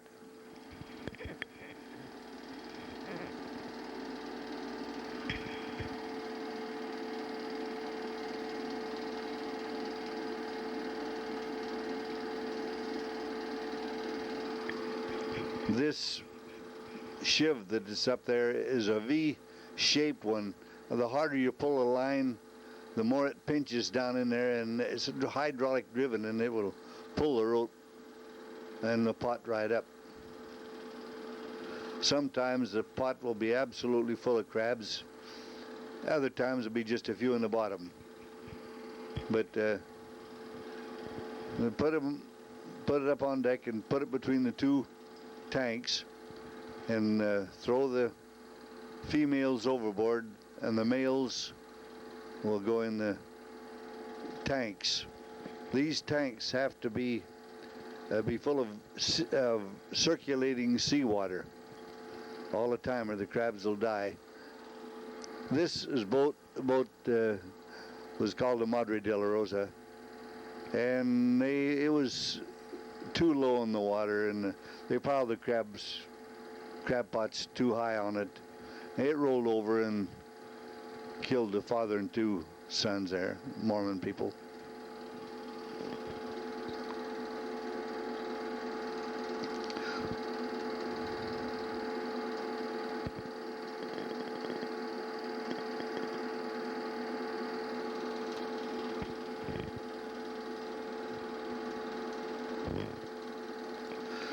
Then if the crabs are there, why then they will put a bait canister full of bait in the pot, and then slide it right back over and pull another pot. When they run out of crabs, they will move. This is the water overflowing from the tanks. The tanks have to be, the water has to be circulating all the time in them, and they flow over there.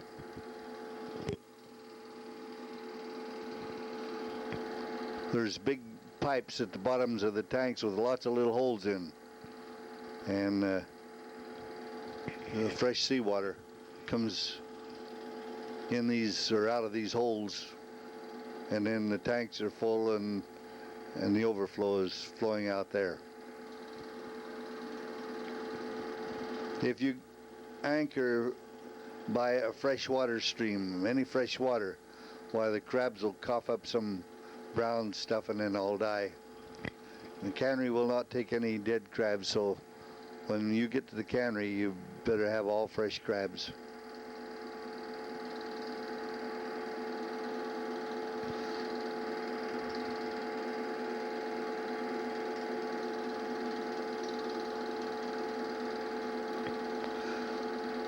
You can look around the skyline and you won't see a seagull anywhere. But you throw over a little bait or scrap fish or something, in a matter of seconds, they're everywhere. Seagulls, they must really have eyesight.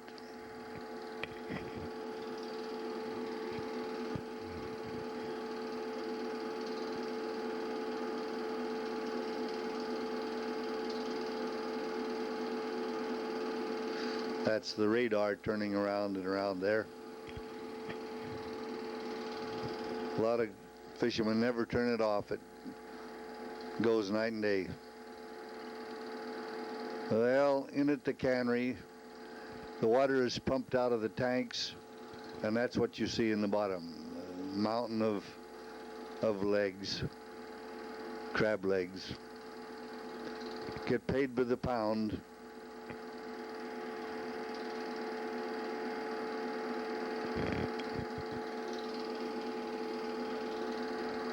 If the cannery can handle them, well, they'll take them right in and butcher them right now. Otherwise, they put them in big holding tanks, circulating water, and keep them until they can handle them. Dungeness crabs are so feisty, so full of life, that they'll bite you real quick. So they sprinkle a little warm water on them, and that calms them right down. This is a big boat that was taking it in a hole to anchor it up, and went on a rock and they couldn't get it off.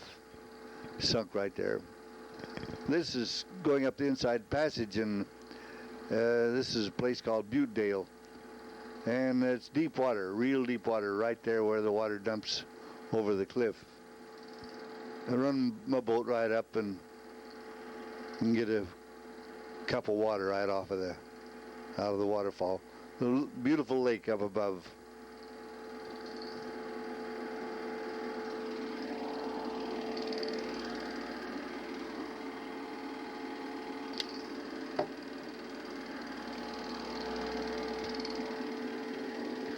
This is the Mormon, our new fiberglass boat. We're headed up. We stopped in and got a tank full of fresh water.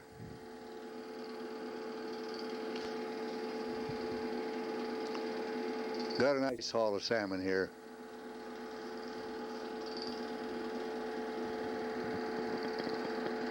No use taking a picture of the net when it's empty, so all these pictures are the ones I do take of the net as payloads.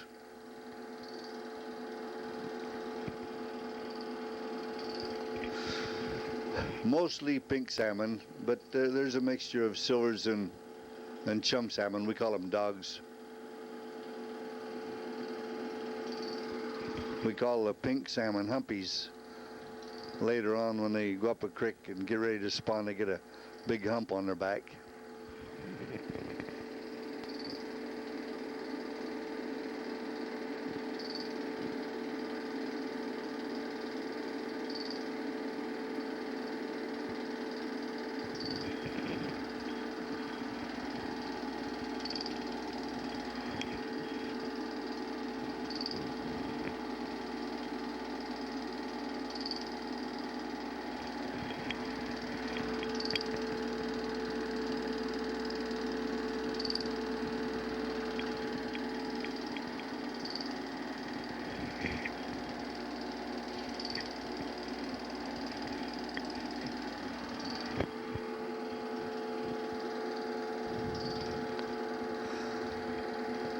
A guy from Nebraska came and watched unload the fish and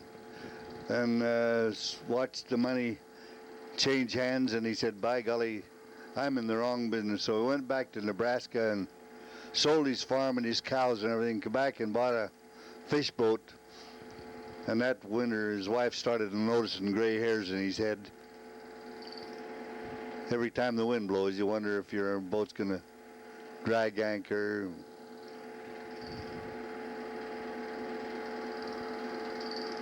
This is Big Waterfall on Fognac Island, a beautiful place there.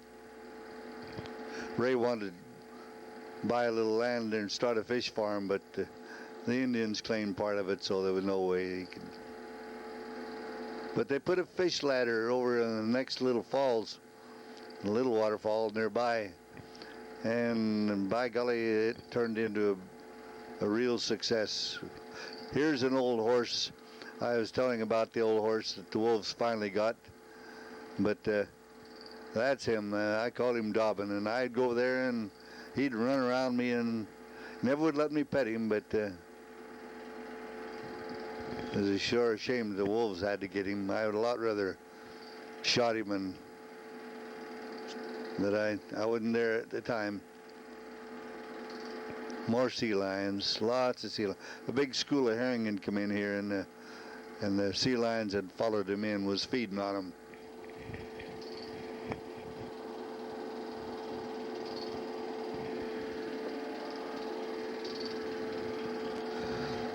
One bullet out there among them, and they would have all disappeared, but I wasn't mad at them. I let them hang around. They'd come up and beller at me and come right up alongside the boat and looked me over good. Some mighty big bulls there.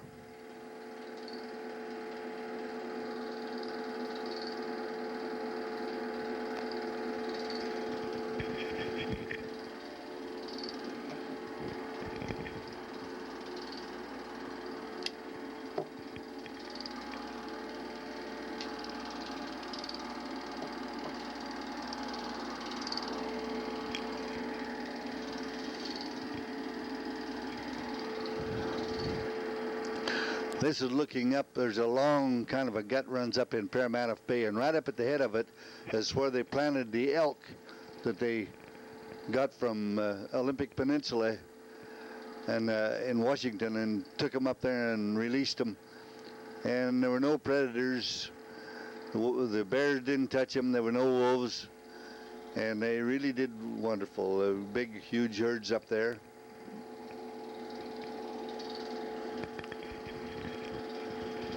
The only time they're not hunted too much. You're allowed to get as many as you want, I guess. Nobody pays much attention.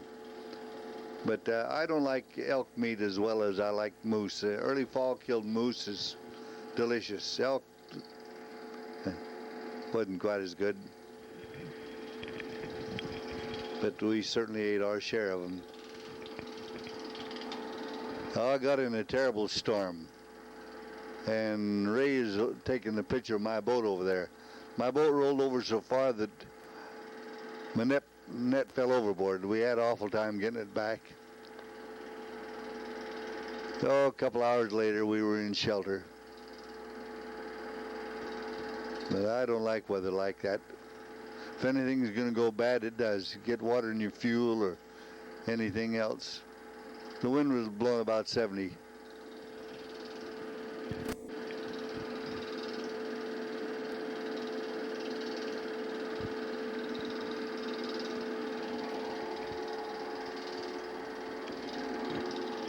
I lost a good man over this. He got awful seasick, and he said, if I get ashore, I'll never go fishing again. And as soon as we got to Kodiak, he had his bag packed, and he went back to Montana. He didn't like it. Well, I see there's 2 or 3 more little rolls of film here, but I think we've had about enough fish for one day. There's been a lot of water going to the old keel since we first started these pictures, since 1945. We've had a lot of close calls and lost an awful lot of friends, drowning and shipwrecking one thing or another. I've been in 2 shipwrecks myself and survived them. They were good experiences, but I certainly wouldn't want it to happen again. So we'll draw this little episode to close here. I hope you learned something here. Maybe you'd rather not go fishing. But we've had a comfortable living, and I've supplemented our fishing with doing electrical work, so I can't complain at all. We've had a good life.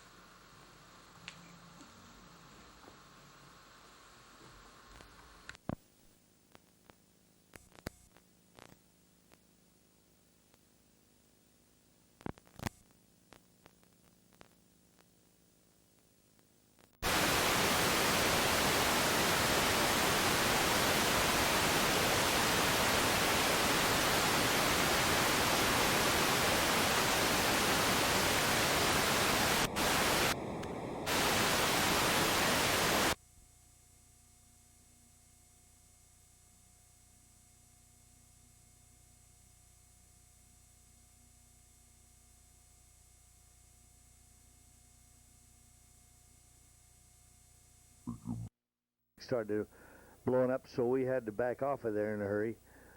But when they got through blowing up, I went back over there, and the heat was just too great. The guy couldn't stand it, and he died there. Short, too bad. There was an awful way to go. Out at Kodiak Bay, a fellow by the name of Ron Hurst had a few Scottish Highland cattle, and he was a rotten farmer. He'd let his animals starve in the wintertime, and then they'd die, and the bears would come down and eat their carcasses, and then he'd claim the bears killed my cattle. So then he figured that was justification to go shoot all the bears he could, which he did. And he has 8 skulls there that he'd got the last winter. There's a pile of skulls and raised by all huge big Kodiak bears. This is another picture of our boat, the Sea Scout. We had that boat 17 years, and we knew every bolt, nut, and screw on it. There's some more beautiful scenery from. This is taken a little farther west. On the 4th of July, we were trying to find something to do to celebrate, and one of the guys had a fairly fast skiff. So we found some old snowshoes, and all the leather had rotted off, so we nailed some plyboard to the bottom of them and made a pair of water skis, nails sticking up all over. But one of the guys was pretty good. He hung on a long time before he fell off. Looking up into one of the little bays on Afognak Island, many years ago they had taken some elk from Olympic Peninsula and planted them up there, and there was no predators to bother them, lots of feed, and they did great. There's big herds of them there now. Well, looking at from our kitchen window, I could look right down into the ocean or to the river and my warehouse, and I could see fish going by, herring and salmon and stuff going by. Perfect place for a fisherman.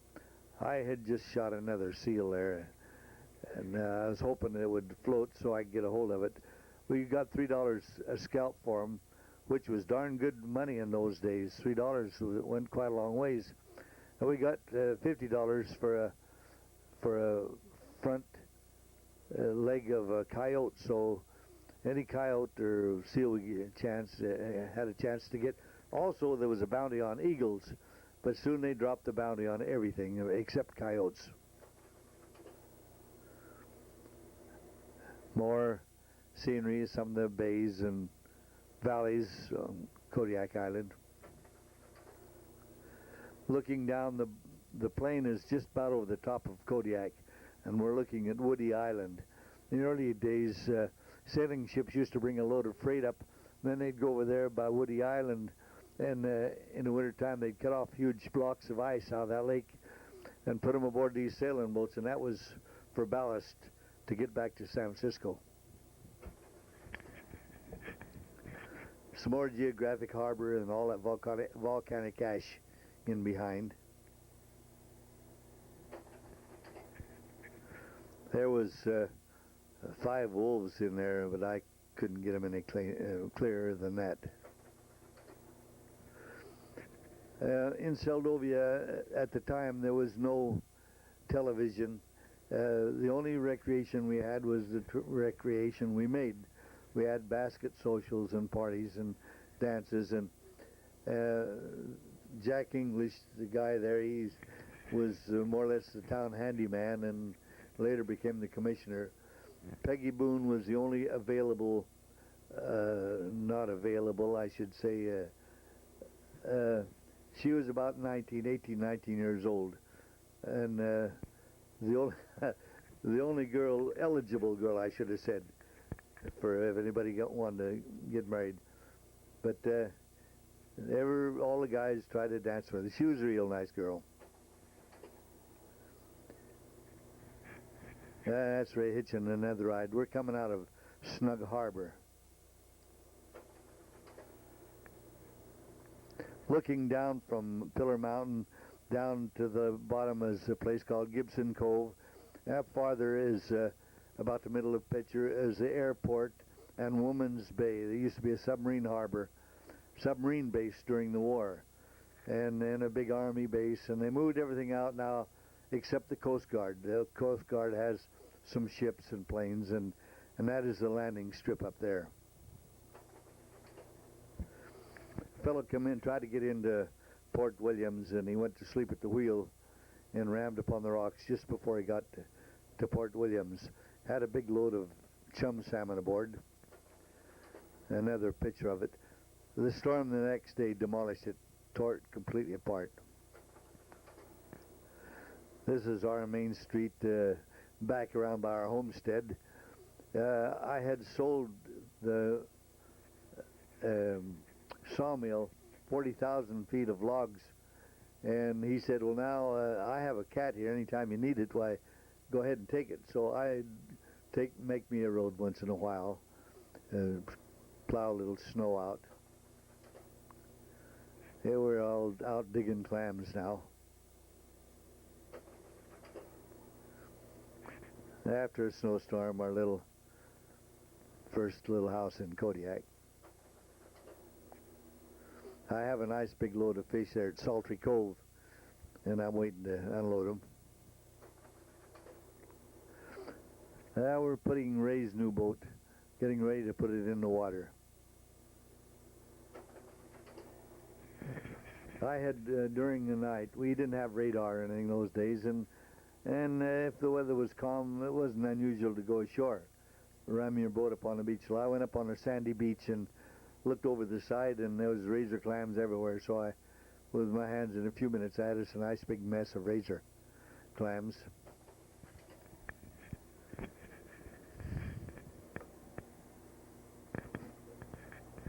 Now, of course, this is Kodiak again from Pillar Mountain looking, north, that's about north from here.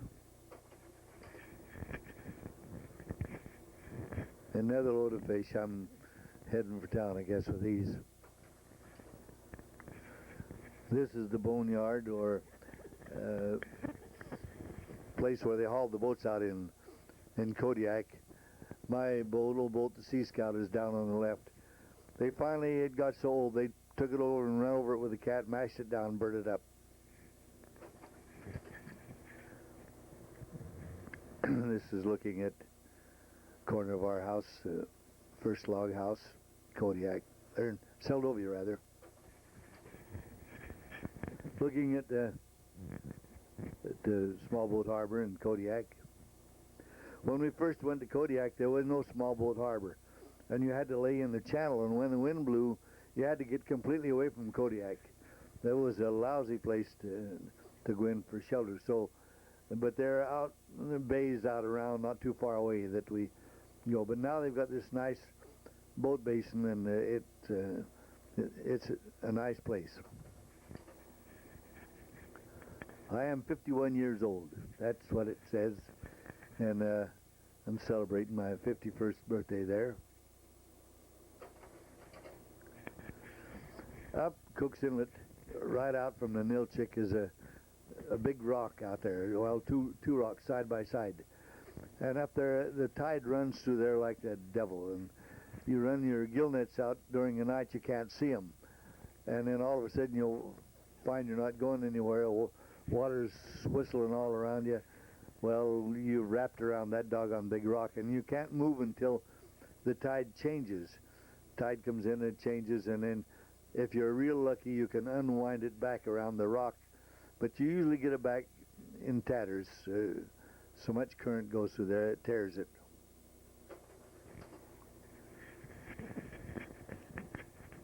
Well, I think they're both beautiful. We get big halibut occasionally. This one runs about 250 pounds. I thought I was in real good shape, muscles on muscles, and I've been cutting down trees and snowshoeing and working hard. Well, I got a job on a shrimp boat, and I shoveled so many shrimp in one day, I thought I was going to die. I was really pooped. I wasn't as hard as I thought. I worked muscles that I'd never ever worked before. This is on the south end of Kodiak Island. There's kind of a halfway cattle ranch back up in there. Well, she was taking a bath, and boy, when I opened the door, it didn't take her long to squirt some foam over her. This is looking down into Geographic Harbor, up where there's a nice little waterfall, and the boat is out in front there. A lot of bears around there. That island off to the left, that's called Sugarloaf Mountain, and that's got a big ring, maybe 100, 200 feet high, all around the base of it, and sea lions on every doggone foot of it.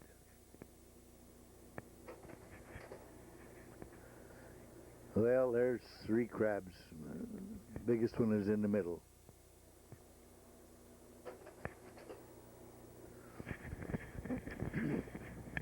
A beaver had tried to chew this tree down, and he'd get a little ways and he'd run into a knot, and he'd raise up a little bit and chew some more, and he'd hit another knot, and there must have been 5 feet there that he'd chiseled all the way around and stopped and went around another side. He finally got it down, but he made enough chips that could have cut a half a dozen trees down. That's more of our outside beach where our homestead was. From our homestead, you could look across and see 2 smoking volcanoes, Augustine and Iliamna. Redoubt later on blew up too and made a big smoke. Always took a rifle ashore when I went in the woods because there was so many bears around. I didn't want to get between the sow and the cubs, so we always real cautious, made plenty of noise. Looking in from the Seldovia Bay out towards Seldovia Bay Packers, Squeaky Anderson's cannery, this fellow named Garland Inhout's boat right there, the Dutch made. He was a Dutchman. After the tidal wave and earthquake, the land sunk 5 feet all around the Kodiak Island, and a lot of the land sunk down, and the waves had washed into them and uncovered lots of Indian graves and all kinds of artifacts. We got spearheads and lamps and arrowheads and all that sort of stuff from there. There's some volcanoes in the background, the Redoubt, or I don't know which ones they are. This is the town of Petersburg, Alaska. It's supposed to be the richest town, or used to be the richest town in Alaska. More money per capita there than anywhere. All Scandinavians live there. This is looking from our little landing strip in Seldovia over towards our dock and warehouse. Our house is up above, and of course I was down below there taking a picture of the little glacier that the water had formed. But this was a nice boathouse. I could put my boat in there and be sheltered all winter. The tidal wave took it away. It's inside the boat, taking 5. Driving up the Alcan Highway, we stopped at Morley River Bridge in Ray Rundown, caught a nice grayling trout there. Got a big dorsal fin that sticks up like a sail. We were fishing crabs, and the line got tangled up in the line from another crab pot that had been down there several years. And the other pot had this one lone crab in, about dead. He wasn't moving too much, but he was solid encrusted with barnacles. So we threw him back over. We figured that he'll shed that skin and get a new one. That's Ray and some red salmon. Looking down onto this bit of land in Geographic Harbor, many years ago they had brought 14 horses up and was prospecting for oil up a couple of bays farther. Well, he got through prospecting, and a barge come in to pick up the horses. They loaded the horses aboard and headed for the town of Homer. But the barge sprung a leak, and the horses got in a pretty deep water and was having to swim, and they pulled into this little bay and turned the horses loose and tried to fix the leak in the scow. Well, they never did. They finally got the boat out and beat it back over to the Kodiak side. This is clear across Shelikoff Straits. So the horses one by one disappeared, but one stayed there. And for years, every time I went ashore, I'd take my rifle. I figured to shoot him if it looked like he was suffering, if it looked like the bears was injuring him or anything. And so for 12, maybe 10, 12 years, we saw him every year. So finally, one year I saw wolf tracks by his, and I had hoped I wouldn't be too late. I grabbed the rifle and tried to find him, but when I found it, it was nothing but bones. Wolves had got him. This is some of the bear tracks down there. Huge, big Kodiak bears, but they never seemed to bother old Dobbin, I called him. And here he is here. It's the last picture I ever took of him. I could get pretty close to him, but he wouldn't let me pet him. But he would always come and run around me and come up real close and snort. He knew I wouldn't hurt him, but he wasn't about to be captured by humans again. This is somewhere on Kodiak towing my jet. We towed that doggone boat everywhere. This is Betty. We had put up a tent so I could spend more hours building the house in town. And after we got the tent built, well, an old guy, and we had moved into the other house, an old guy come over and he says, "Hey, Whitey, I don't have a home to live in this winter. Could I live aboard your boat?" And I said, "No, Fred, you can't live aboard the boat, but if you wanted a place to live, I'll put you a stove and stuff in this tent and you can stay in that. And for payment, you can work my halibut gear over." He said, "Fine and dandy." So I said, "But I do not tolerate any drunkenness or nasty language there because I've got a son and a wife here." He says, "I won't." So anyway, he lived with us for a little while. He couldn't read or write. He was a Scandinavian. And anytime he'd get a letter, he'd bring it over, and Betty would read it to him. And she'd make bread and cakes and stuff and take over to him. And, of course, he ate an awful lot of meals with us. He was really a nice old guy. But he finally died. Another one of our little sports streams. Delicious rainbow trout there. I decided I'm going to build a house right here. So I was up and behind me there and cleared off a lot of land. In those days, you had to cut the logs with an old drag saw and an axe. So it was a lot of hard work, but I was in real good shape and was able to handle it. I started a building house. My camera wasn't too good, but we'll get some decent pictures here in a minute. I grooved the logs to full length so I could cup one over the other, and they were just as tight as, well, you couldn't even push a knife in between them. And in the olden days, they used to leave a crack between the logs and check it with cow or horse manure and straw and mud. This way, you never had to check it again, and it was just warm and clean and nice, no mud or dirt. I guess there must be 5,000 log houses or more than that started somewhere, and they get up about 4 logs high, and then that's where the work really begins, because all those heavy logs have got to be lifted up and balanced and one thing and another, and most everybody quits and makes a frame house from then on. But I've gone all the way with 4 of them. I'm getting higher and higher all the time. This is I like to work with spruce. When they're green, they're easy to chop, and when they're dry, they're nice and light. When they're green, they're awful slippery too. But you see, by grooving them, they cup over the other log, so they're just as nice and solid and tight as can be.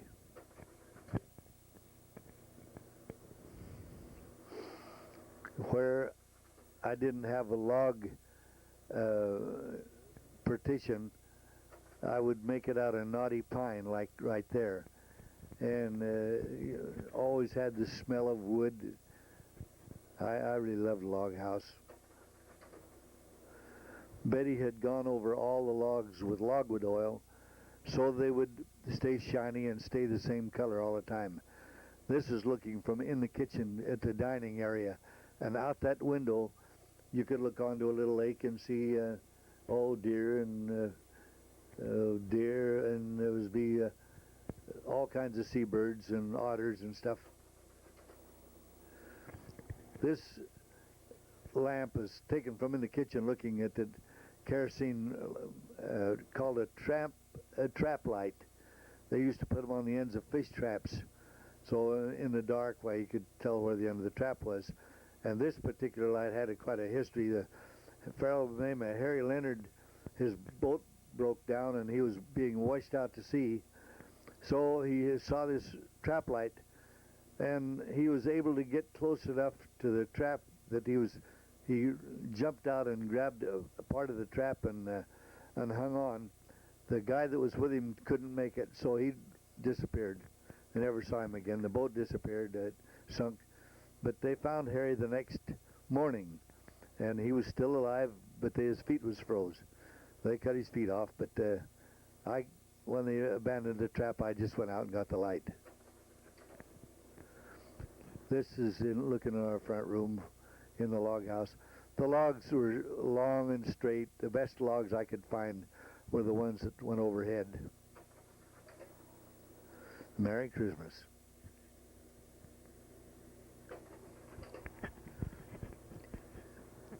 We had a Franklin stove. I'd made a kind of a fireplace in the back there, and with a local stone, and we put a Franklin stove in there, and that stove kept the house just as snug and warm as could be. Different views from different spots in the house. This was upstairs. There was 2 bedrooms and the storeroom upstairs.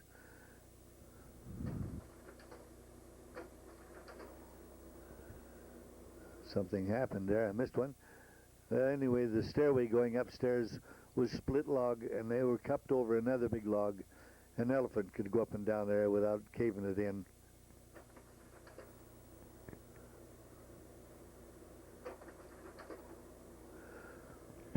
Well, I got enough views of the inside of the house, but it was real nice house. This is from the front room looking into the dining area.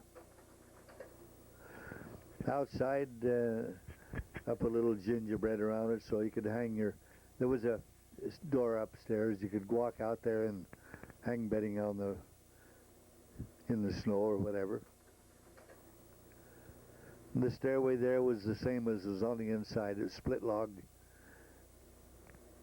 Later on, I boarded up all around and skirted around it, and we used underneath there. It was headroom. You could walk around under there, and we had our water pump and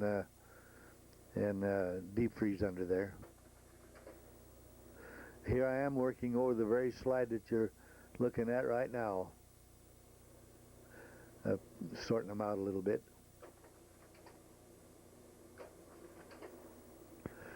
This is going over towards Port Dick, part of the scenery. More rough water. All of our boats have been real good sea boats. This is Mount Spur when it blew up, and I forgot the year, but we thought it was an atomic bomb going off, and the next morning you couldn't see any water. It was all ash. Looked like dirt all the way across there. It blacked out Anchorage. They had to use their street lights in the broad daylight to see to get around. There was so much ash in the air.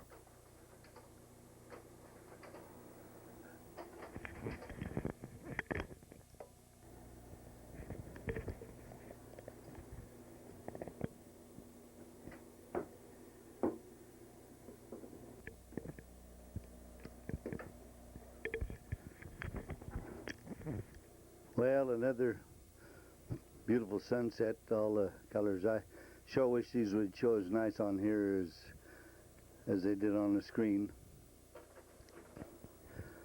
Well, the old boy needs to take a bath, so we're fixing to knock a few barnacles off right here. I made it quite a splash. Looking at some of the little islands from up on the mountain looking to the south of Kodiak. Brawbury Creek, going down into Brawbury Creek was a nice trout stream there, and we had our vehicle right there. I would have liked to have had about 400 acres of that beautiful valley, but it's absolutely isolated, no way of getting into it, not even with a plane. And we built a little bit of a road to it, but the edge of it. It would have made a beautiful homestead. Another one of our little trout streams.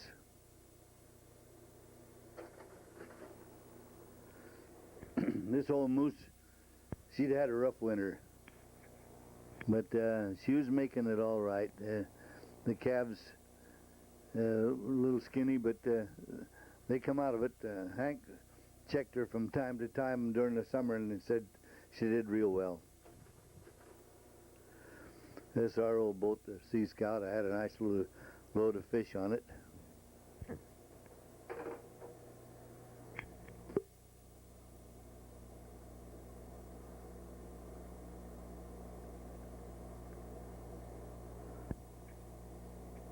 It's awful hard to get this focus. I'm trying to get it a little better, but by George, I can't seem to do it any better than that. That's some more scenery of Katmai country. This, I had pulled around trying to get into Seldovia, and right to the left, just off the picture, was the old Russian coal mine where political prisoners were forced to work.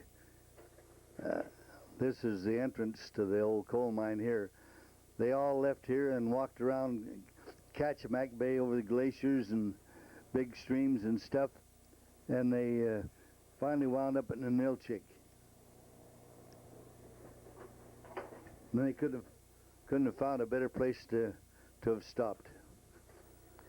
Here it is here. The river, in the Nilchik River, has all kinds of salmon and trout in it, and out in front there's a lot of clams and crabs. Up on the hill is, I don't know if you see it or not, is the church, and lots of moose. Back in behind was lots of moose, so it's the best place they could have found. And there's lots of veins of coal around there too. Down at the left is a little moose calf. Somebody killed it, or a bear had killed its mother. And I walked right up to it. If I'd have been a bear, of course, I could eat it right there. But I petted it, picked it up, and took it over to a trapper's cabin. We cut the finger out of a rubber glove and put a can of milk in there, and this little devil sucked the milk out of that finger.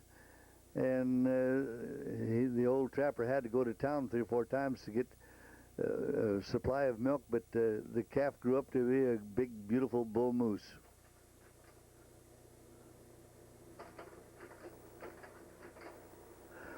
So some big trapper come up and put a bullet between its eyes and killed it. Probably told everybody how he was attacked by this ferocious animal. Oh, more fish at Zachar Bay.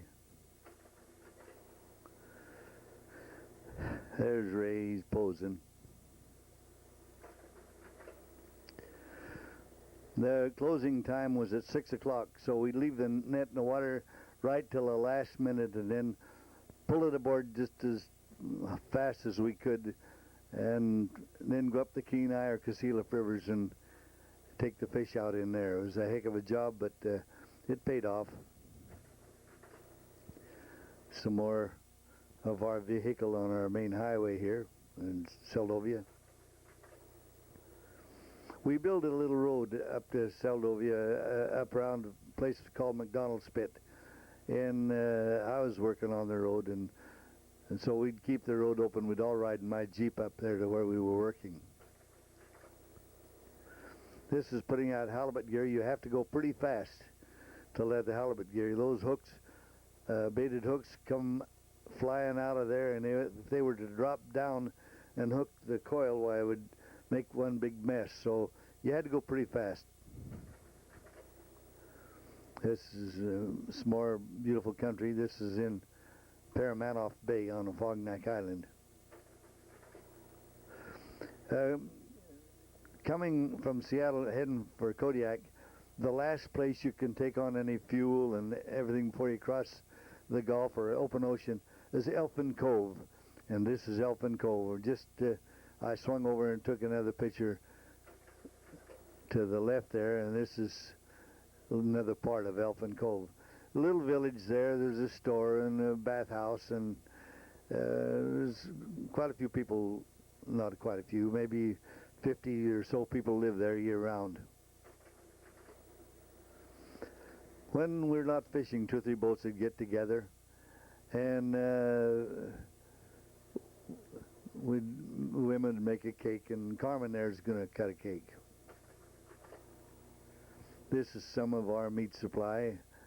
I got the one down on the right.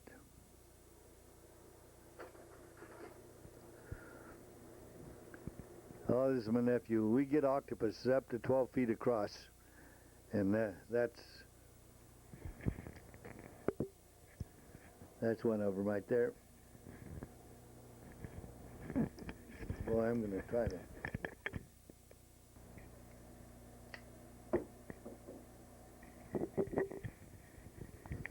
Sure hard to keep this thing in focus for some reason or other. I had gone around a school of about 20 ton of herring, and this is we're pinching up the last. We'll soon start brailing them. I'll get a full load out of this. A big sailboat washed up on the beach out of Seldovia. They didn't figure it was worth salvaging, so they just left it there. It's all rotted down to just a little pot of boards and stuff now.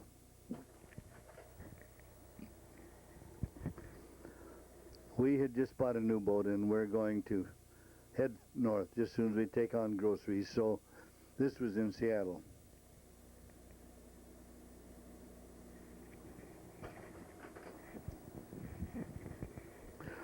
Some more geographic country, Katmai Bay country. It's there's about 100 miles along there. It all looks pretty much alike. There's some wolves up on the edge of the trees. They were pretty wild. They wouldn't come any closer. This is some of the damage that was done by the tidal wave, and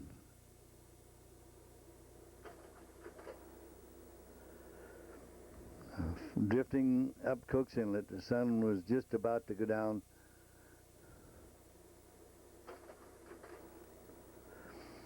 This is taken in Zacher Bay. Jim Emlock had gone over to Larson Bay, across Uyak Bay to get some bread and get his mail. Coming back, a freak wave hit him and rolled the boat over. And the guy was with him. He couldn't swim, but he got a hold of a 5-gallon can and was kicking away trying to make it, but it was cold and miserable, and wind was blowing, freezing weather, a lot of snow. Jim tried to encourage him, but he couldn't go, and his hand slipped off and he drowned. Well, Jim swam from one rock to another and finally made it just on the other side of this cabin as the water. He made it to this cabin, and he found some canvas on the wall, and he had lost his boots when he tried to swim. So he finally got here and got canvas around his feet, and for 2 or 3 days he laid here waiting to be rescued. He didn't have any matches or anything to start a fire with. So finally he decided to walk to Zacher Bay, and they finally, in the meantime, decided to go look for Jim. They found his partner, Ralph, froze stiff up on the beach, and then they saw Jim's tracks in the snow, so they followed him, and they finally rescued Jim, but they had to cut his toes off. This is business end of Peterson Bay.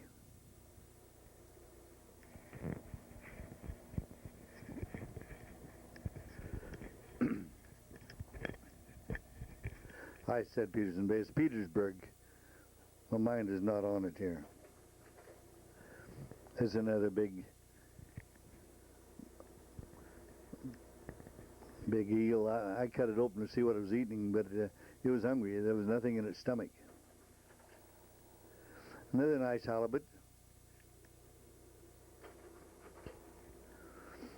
Ray, ever since he was born, it looks like he tried to row a boat. We got him tied up here, but shortly after this we turned him loose, and he's been rowing ever since. Some more of our meat supply.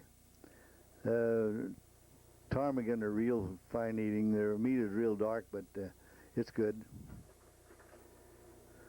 This is going into the town of Seward, called Bear Glacier. There's a place called Kodiak.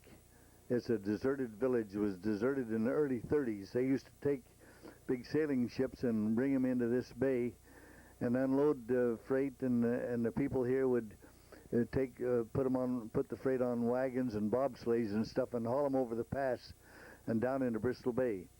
Well, they brought a steamship in the early 30s and said, people, look, this is the last trip.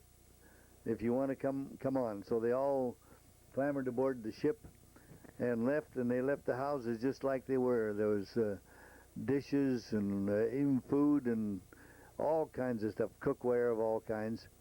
In the corner of every house was a little altar and homemade candles and stuff.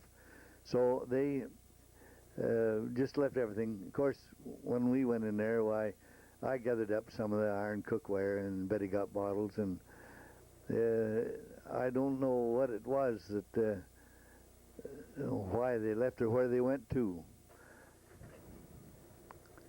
But this was the Russian Orthodox Church that was there. The wind blows so hard there that they had to put braces on some of the buildings, and some they put a cable over the top to keep them from blowing away. Even at that, still some of them blew away.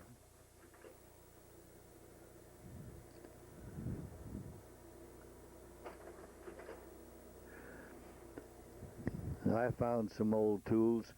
There was one building that was used for the machine shop, I guess. There was an old forge in there, and harnesses and horseshoes and stuff like that. The forge even worked. This is the hotel. I went upstairs and found an old army coat with the big brass buttons on it, and it had been there a long time. The wind blows so hard there that the vegetation doesn't get very big.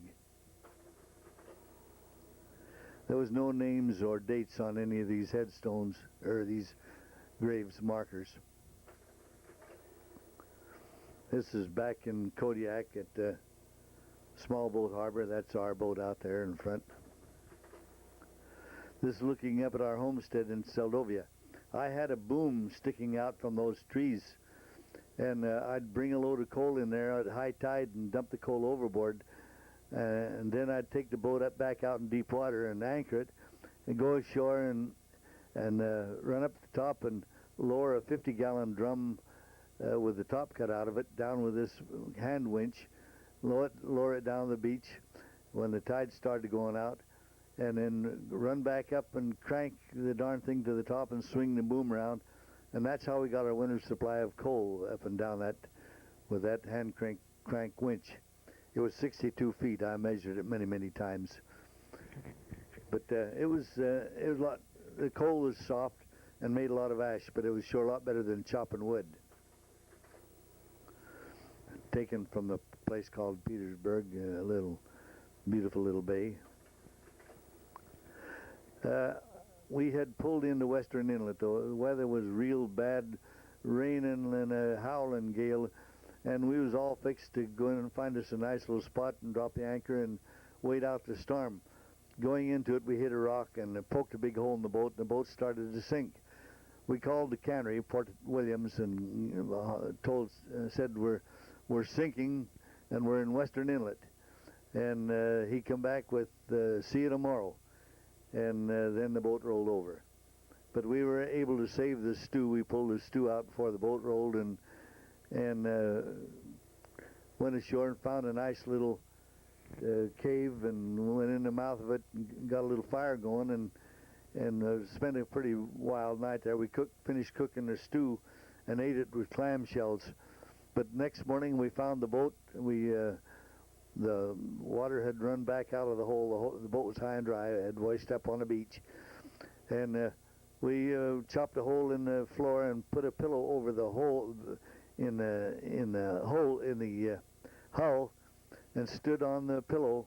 And one guy was on the bilge pump. And the next morning they come in with the boat and towed us into Port Williams. They put the boat up high and dry and said they would fix it during the winter time. In the meantime, we chartered an airplane that was taking us back to Seldovia, and I took a picture of down where the boat sunk.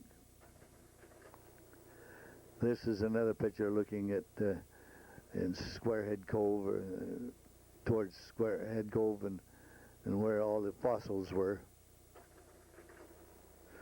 This is looking into Devil's Lagoon. And this will calm down a little bit at a certain stage of the tide. And then you could go in, and then you were stuck for another 6 hours until the tide changed again. Nice load of fish. Bluff Point near Homer in the background. And this is the town of Homer from out in front. This is Bluff Point from just Homer, just barely out of the picture to the right. And this is another picture of that rock crab. I thought I had one upside down. Well, I don't. Don't drop down. There's some more scenery.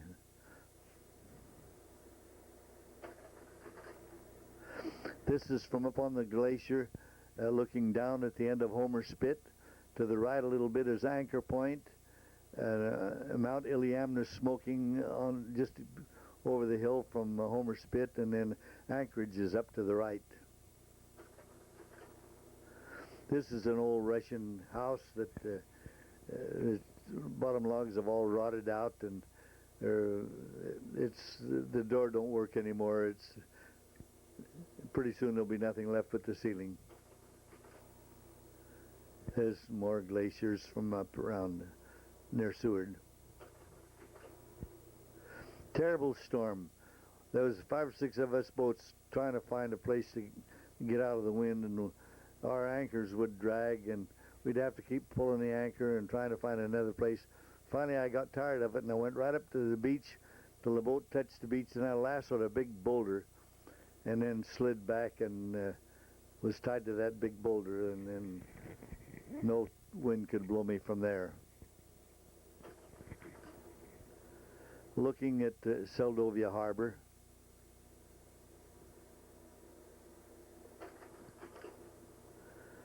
Betty was fishing in a deep hole right there. Beautiful, beautiful place there.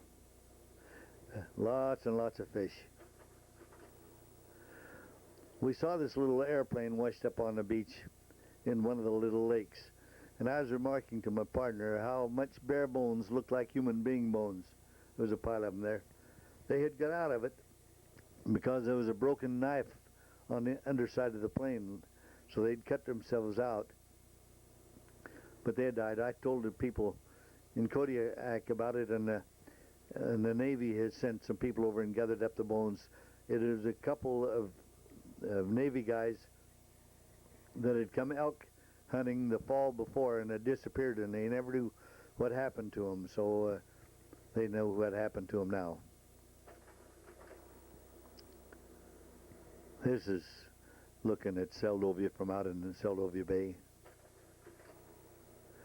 There's a guy named Hank West. He wanted to build a log house, so he came over to see my log house to see how I did it, and I told him, showed him how to do it and scribed the logs and stuff. So he went back up to Tutka Bay and made him a house. And the student was better than the teacher. By golly, he did a beautiful job. He even built all of his own furniture out of seal skins and natural crooks. This rocking horse he made, I thought he did a beautiful job of it. That's one of the ferries that runs up and down the Inside Passage. Now, this is Augustine across from Seldovia. Big boulders are all out in a terrible place to try to get around in because huge boulders are just barely under the surface. It blew up not too long ago and blew big pumice stones all over. When I first went to Alaska, I was a lighthouse keeper, and this is my lighthouse. This is Mary Island Lighthouse, about 24 miles south of Ketchikan. Really a nice place. I had the island, Mary Island, was about 5 miles long and 4 miles wide. A couple of lakes on it with fish in them, and a lot of good salmon fishing and stuff outside. I really enjoyed my stay there, but I made a big mistake. Being an electrician, they had some electrical trouble there at the lighthouse, and I fixed it. And when the repair ship came, they said, "Hey, who fixed the problems here?" And I said, "I did." They said, "What authority do you have?" And I said, "Well, I'm a serviceman, and I figured it was my duty to fix it." Well, they said, "We need you." So they called headquarters in Ketchikan, and the headquarters said, "Bring him in." So I went in and I did a lot of electrical work around town, and then at the base, and then finally went on a ship as electrician. This is some of the little wild birds' nests. Looking at Betty's garden, you can see how thick the volcanic ash is behind. Well, digging for more artifacts. I have a lot of them. They finally got a breakwater in at Seldovia. Before, when the wind would blow and get real nasty, we'd have to go around the point and let our boats go dry. Well, now they got a boat that they can, or a harbor, small boat harbor, that they can leave the boats right in there. Looking up in one of the bays in the Fognac Island. I had these sea lions pretty well buffaloed. I'm right underneath them. If they jumped, they'd have to jump on my boat, so they laid up there and belched at me, but they saw I wasn't going to hurt them, and I backed off, and they didn't even bother about going in the water. They stayed right up there. A couple of friends come out to see us, and the wind caught them as they went to take off and slammed them into the trees and killed one of the guys. The other one made it all right, but the sea bled all over the wing. I later on got the radio and won the pontoons and took it to town. The rest is still up there. We have willow wows, gusts of wind that blow around, and it's so hard they just make kind of a hole in the water. And they twist your boat around and around until the anchor don't even hold. It screws it right out of the mud. Went into Three Saints Bay, and there was that water's deep back there, just a little narrow channel. Good place to anchor up in a storm. And there was a bunch of people working, digging holes all over in there. And they had everything all blocked off and strings. So I said, "Say, what's going on here?" And they said, "Well, we're from the University of Wisconsin, and we're digging for artifacts and history." So I said, "Well, you people being from Wisconsin, a dairy state, you must have some cheese." They said, "Yes, would you like some cheese?" And I said, "I'll be glad to trade you all the fish you want for a chunk of cheese." So they said, "Well, go in that tent there and help yourself." And I went over there, and there was a cheese about as big as a wagon wheel, a great, big, massive cheese. Well, they took about 20 salmon, and I took maybe 2 pounds of cheese, but it was as good a cheese I've ever eaten. Went into Molina Bay, and a boat had just hit a rock and sunk there, and that's the rest of it was on. We dove down and took a look at it, but a big hole in the bottom of the boat. We figured tomorrow we'd dive down and get all the stuff we could out of it, guns and stuff. But the storm blew up that night. In fact, an hour from now, why, it was starting to pick up, and we had to get out of there.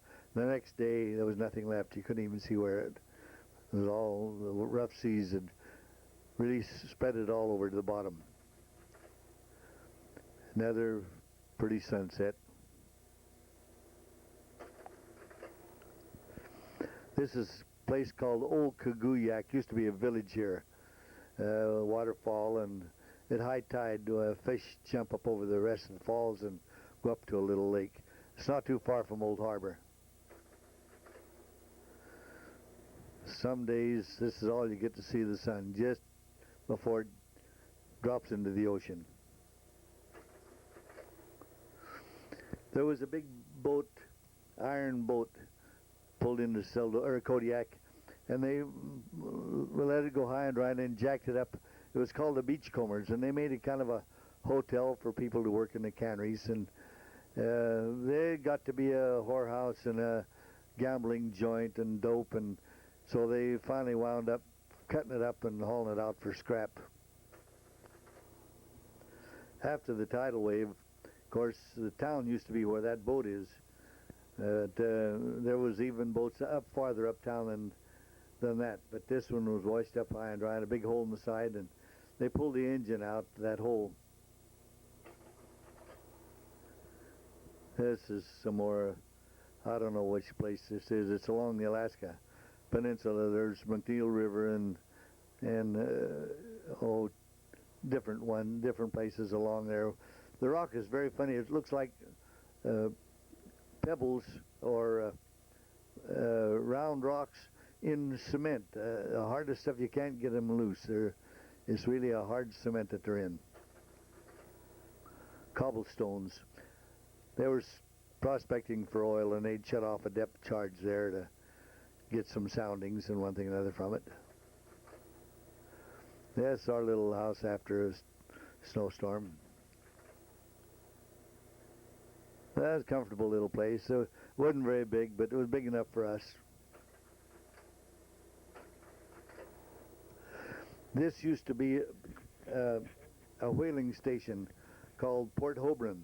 They used to drag the whales up this big long skid, and then they'd cut them up and cook them up, and big oil tanks in behind there. The tidal wave tore most of the buildings out of there. This is the boat that would bring the whales in, or one of them.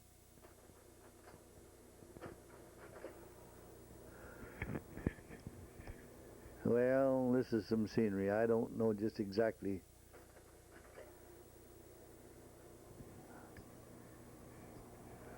This is in Kodiak, and they put a big ship up there and made a cannery out of it called the Star of Kodiak. Here's my nephew Johnny, who holding up a king crab. At that time, they wasn't a market for them. It was a novelty. The 4th of July in Seldovia, and that's some of the Filipinos and the floats. All the floats, that's Main Street, and that was one of the wider spots on Main Street, right in front of a cannery. The floats were all pulled by humans. They were carts that they use around the canneries. On the 4th of July, everybody got together and had a picnic and a party and a barbecue and one thing and another. And anybody that had a boat could move while they had it out there and had boat races. This is taken from the dock in Seldovia.